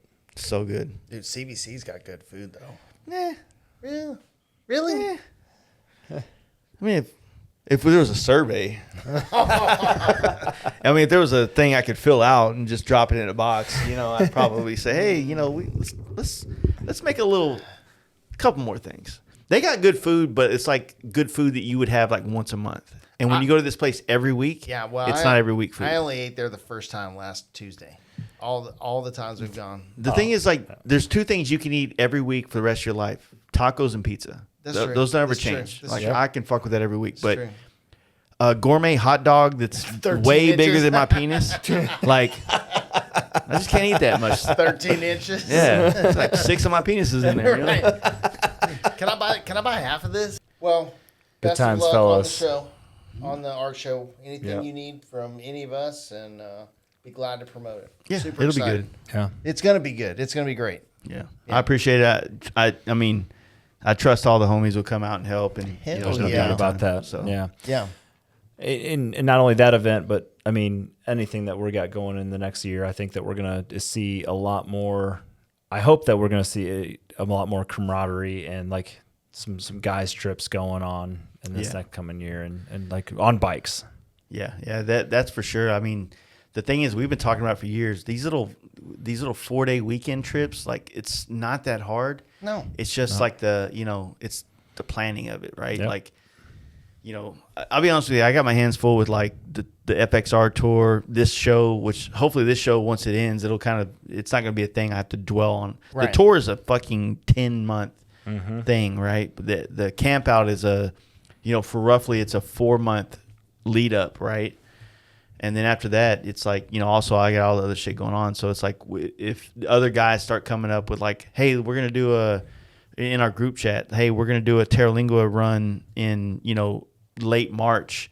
This is what's up. This is where we're going. If you want to come, cool. Bam. Like, all the shit's kind of worked out. Yeah. Then, I'd love to be that guy. It's like, so y'all are figured this out. Yeah. I just got to show up Yeah. Yeah. and give you the money, and then Yeah, I stay and just there. be there. Yeah. Fuck Yeah. yeah. I'll do that shit. And maybe it doesn't even need to be that. Like maybe if it's Terralingua is, 8-ish hours to get there, but like Austin from Friday to Sunday or Oklahoma City. That Dude, type of when thing. we went to Austin last winter, Dude, that was to awesome. go to the Cowboys Yeah. situation, like, I want to do more shit like that. Well, don't fuck motorcycles, dude. Let's drive down there and let's Yeah. just be And friends. we learned about the Bike Riders movie. Like there Yeah. from that crazy drunk chick. Yeah, exactly. You guys like bikers? Oh no. Who's asking? Yeah. Anyway, I appreciate you guys. Thank you. Thank you. Been a Yes. great time with these Yeah, whiskeys. good time to get back And together. thank you for listening to me. Fucking just Yeah. Well, if you want to see Jace Holcog, give him some scotch. nah. I'm sorry. I didn't mean to like hijack it, but it's just a lot going on. So But Yeah. hey, totally understand. Like I said, it's a real bummer to see people that like, unfortunately, that's the headspace they get in. Mm-hmm. I mean, it fucking sucks. I mean, it's not the reality of this scene, of us, of anybody that floats around in our around us. It's just unfortunate. It's a bummer. Like I said, it's one thing if you could tell somebody to just like pay attention to themselves and how they act, and just don't embrace an emotion that don't project. don't participate in an emotion that ruins the vessel it contains. I mean, that's the one thing I can tell you. It's shitty. I mean, like, you can look back at yourself at when you've been a hater or and you're not proud of yourself. Dude, if you want to hate all day long in your personal space, That's fine. dude, that's what it's for. It's Yeah. it's for you to whiteboard. It's for you to like say that out loud and think it. And do I really mean that now that I've heard it? Like, Yeah. I don't know if I mean that. Yeah. Then if you really mean that, and if you're gonna go and you're gonna go fucking die on this hill, then take it to social media. Don't put it out on social media before you've had a chance to like really like understand the feeling that you have about said subject, right? Maybe have a conversation about said subject with somebody in person. Yeah. Get called out on your own bullshit. Yeah. You know, not everything needs to be heard. Some of that shit needs to stay in your head. 100%. Like, I'm not trying to sit here and say like I'm high and mighty and like perfect. Like, I'm very self-aware. So I listen, unfortunately, to a lot of people, and I take into heart like the things that I need to change about myself. But at the same time, motherfucker, I'm walking a path that I don't see you walking next to me. So Right. fuck you if you don't like what I'm doing. Right. And you Well- want to hate on me and hate this and hate that. Once again, let me get some more of this damn bitch. Woo, baby, let's go. Let the hate in. Well, they can take all their. go and put a little bit. In There you go. We're going to turn these off, do some more, like talk some more shit. It's about to go dark. This is the dark webs. Anyway, no. In this year, in this year, on a high note, like be happy, be thankful that we have like whatever you've gotten to do on a motorcycle, whatever great that's come of it. Maybe it's a small community, maybe it's a big community, but it's all like, just be grateful because this shit can go away. You know what I mean? Like a scene is not permanent. No. It's not permanent. A bike night that might be going on in your hometown, if you don't go to it, it could disappear and it doesn't exist. The campouts, the down souths, the fast lives, all these other events that kind of you just come to, like these things can go away if like you don't like take care of them. You know what I mean? Mm-hmm. Like I've always said this, like the campout is not mine, it's everyone's, because it's your experience that makes it. Yeah, it feels that way. Now I'm not gonna be on the stage anymore drunk, drinking whiskey, pissing off the backstage with the microphone. I'm not doing that anymore. That was old Jace. I have grown. All right. Anyway, thank you guys. Let's fucking go. Let's roll. Yep.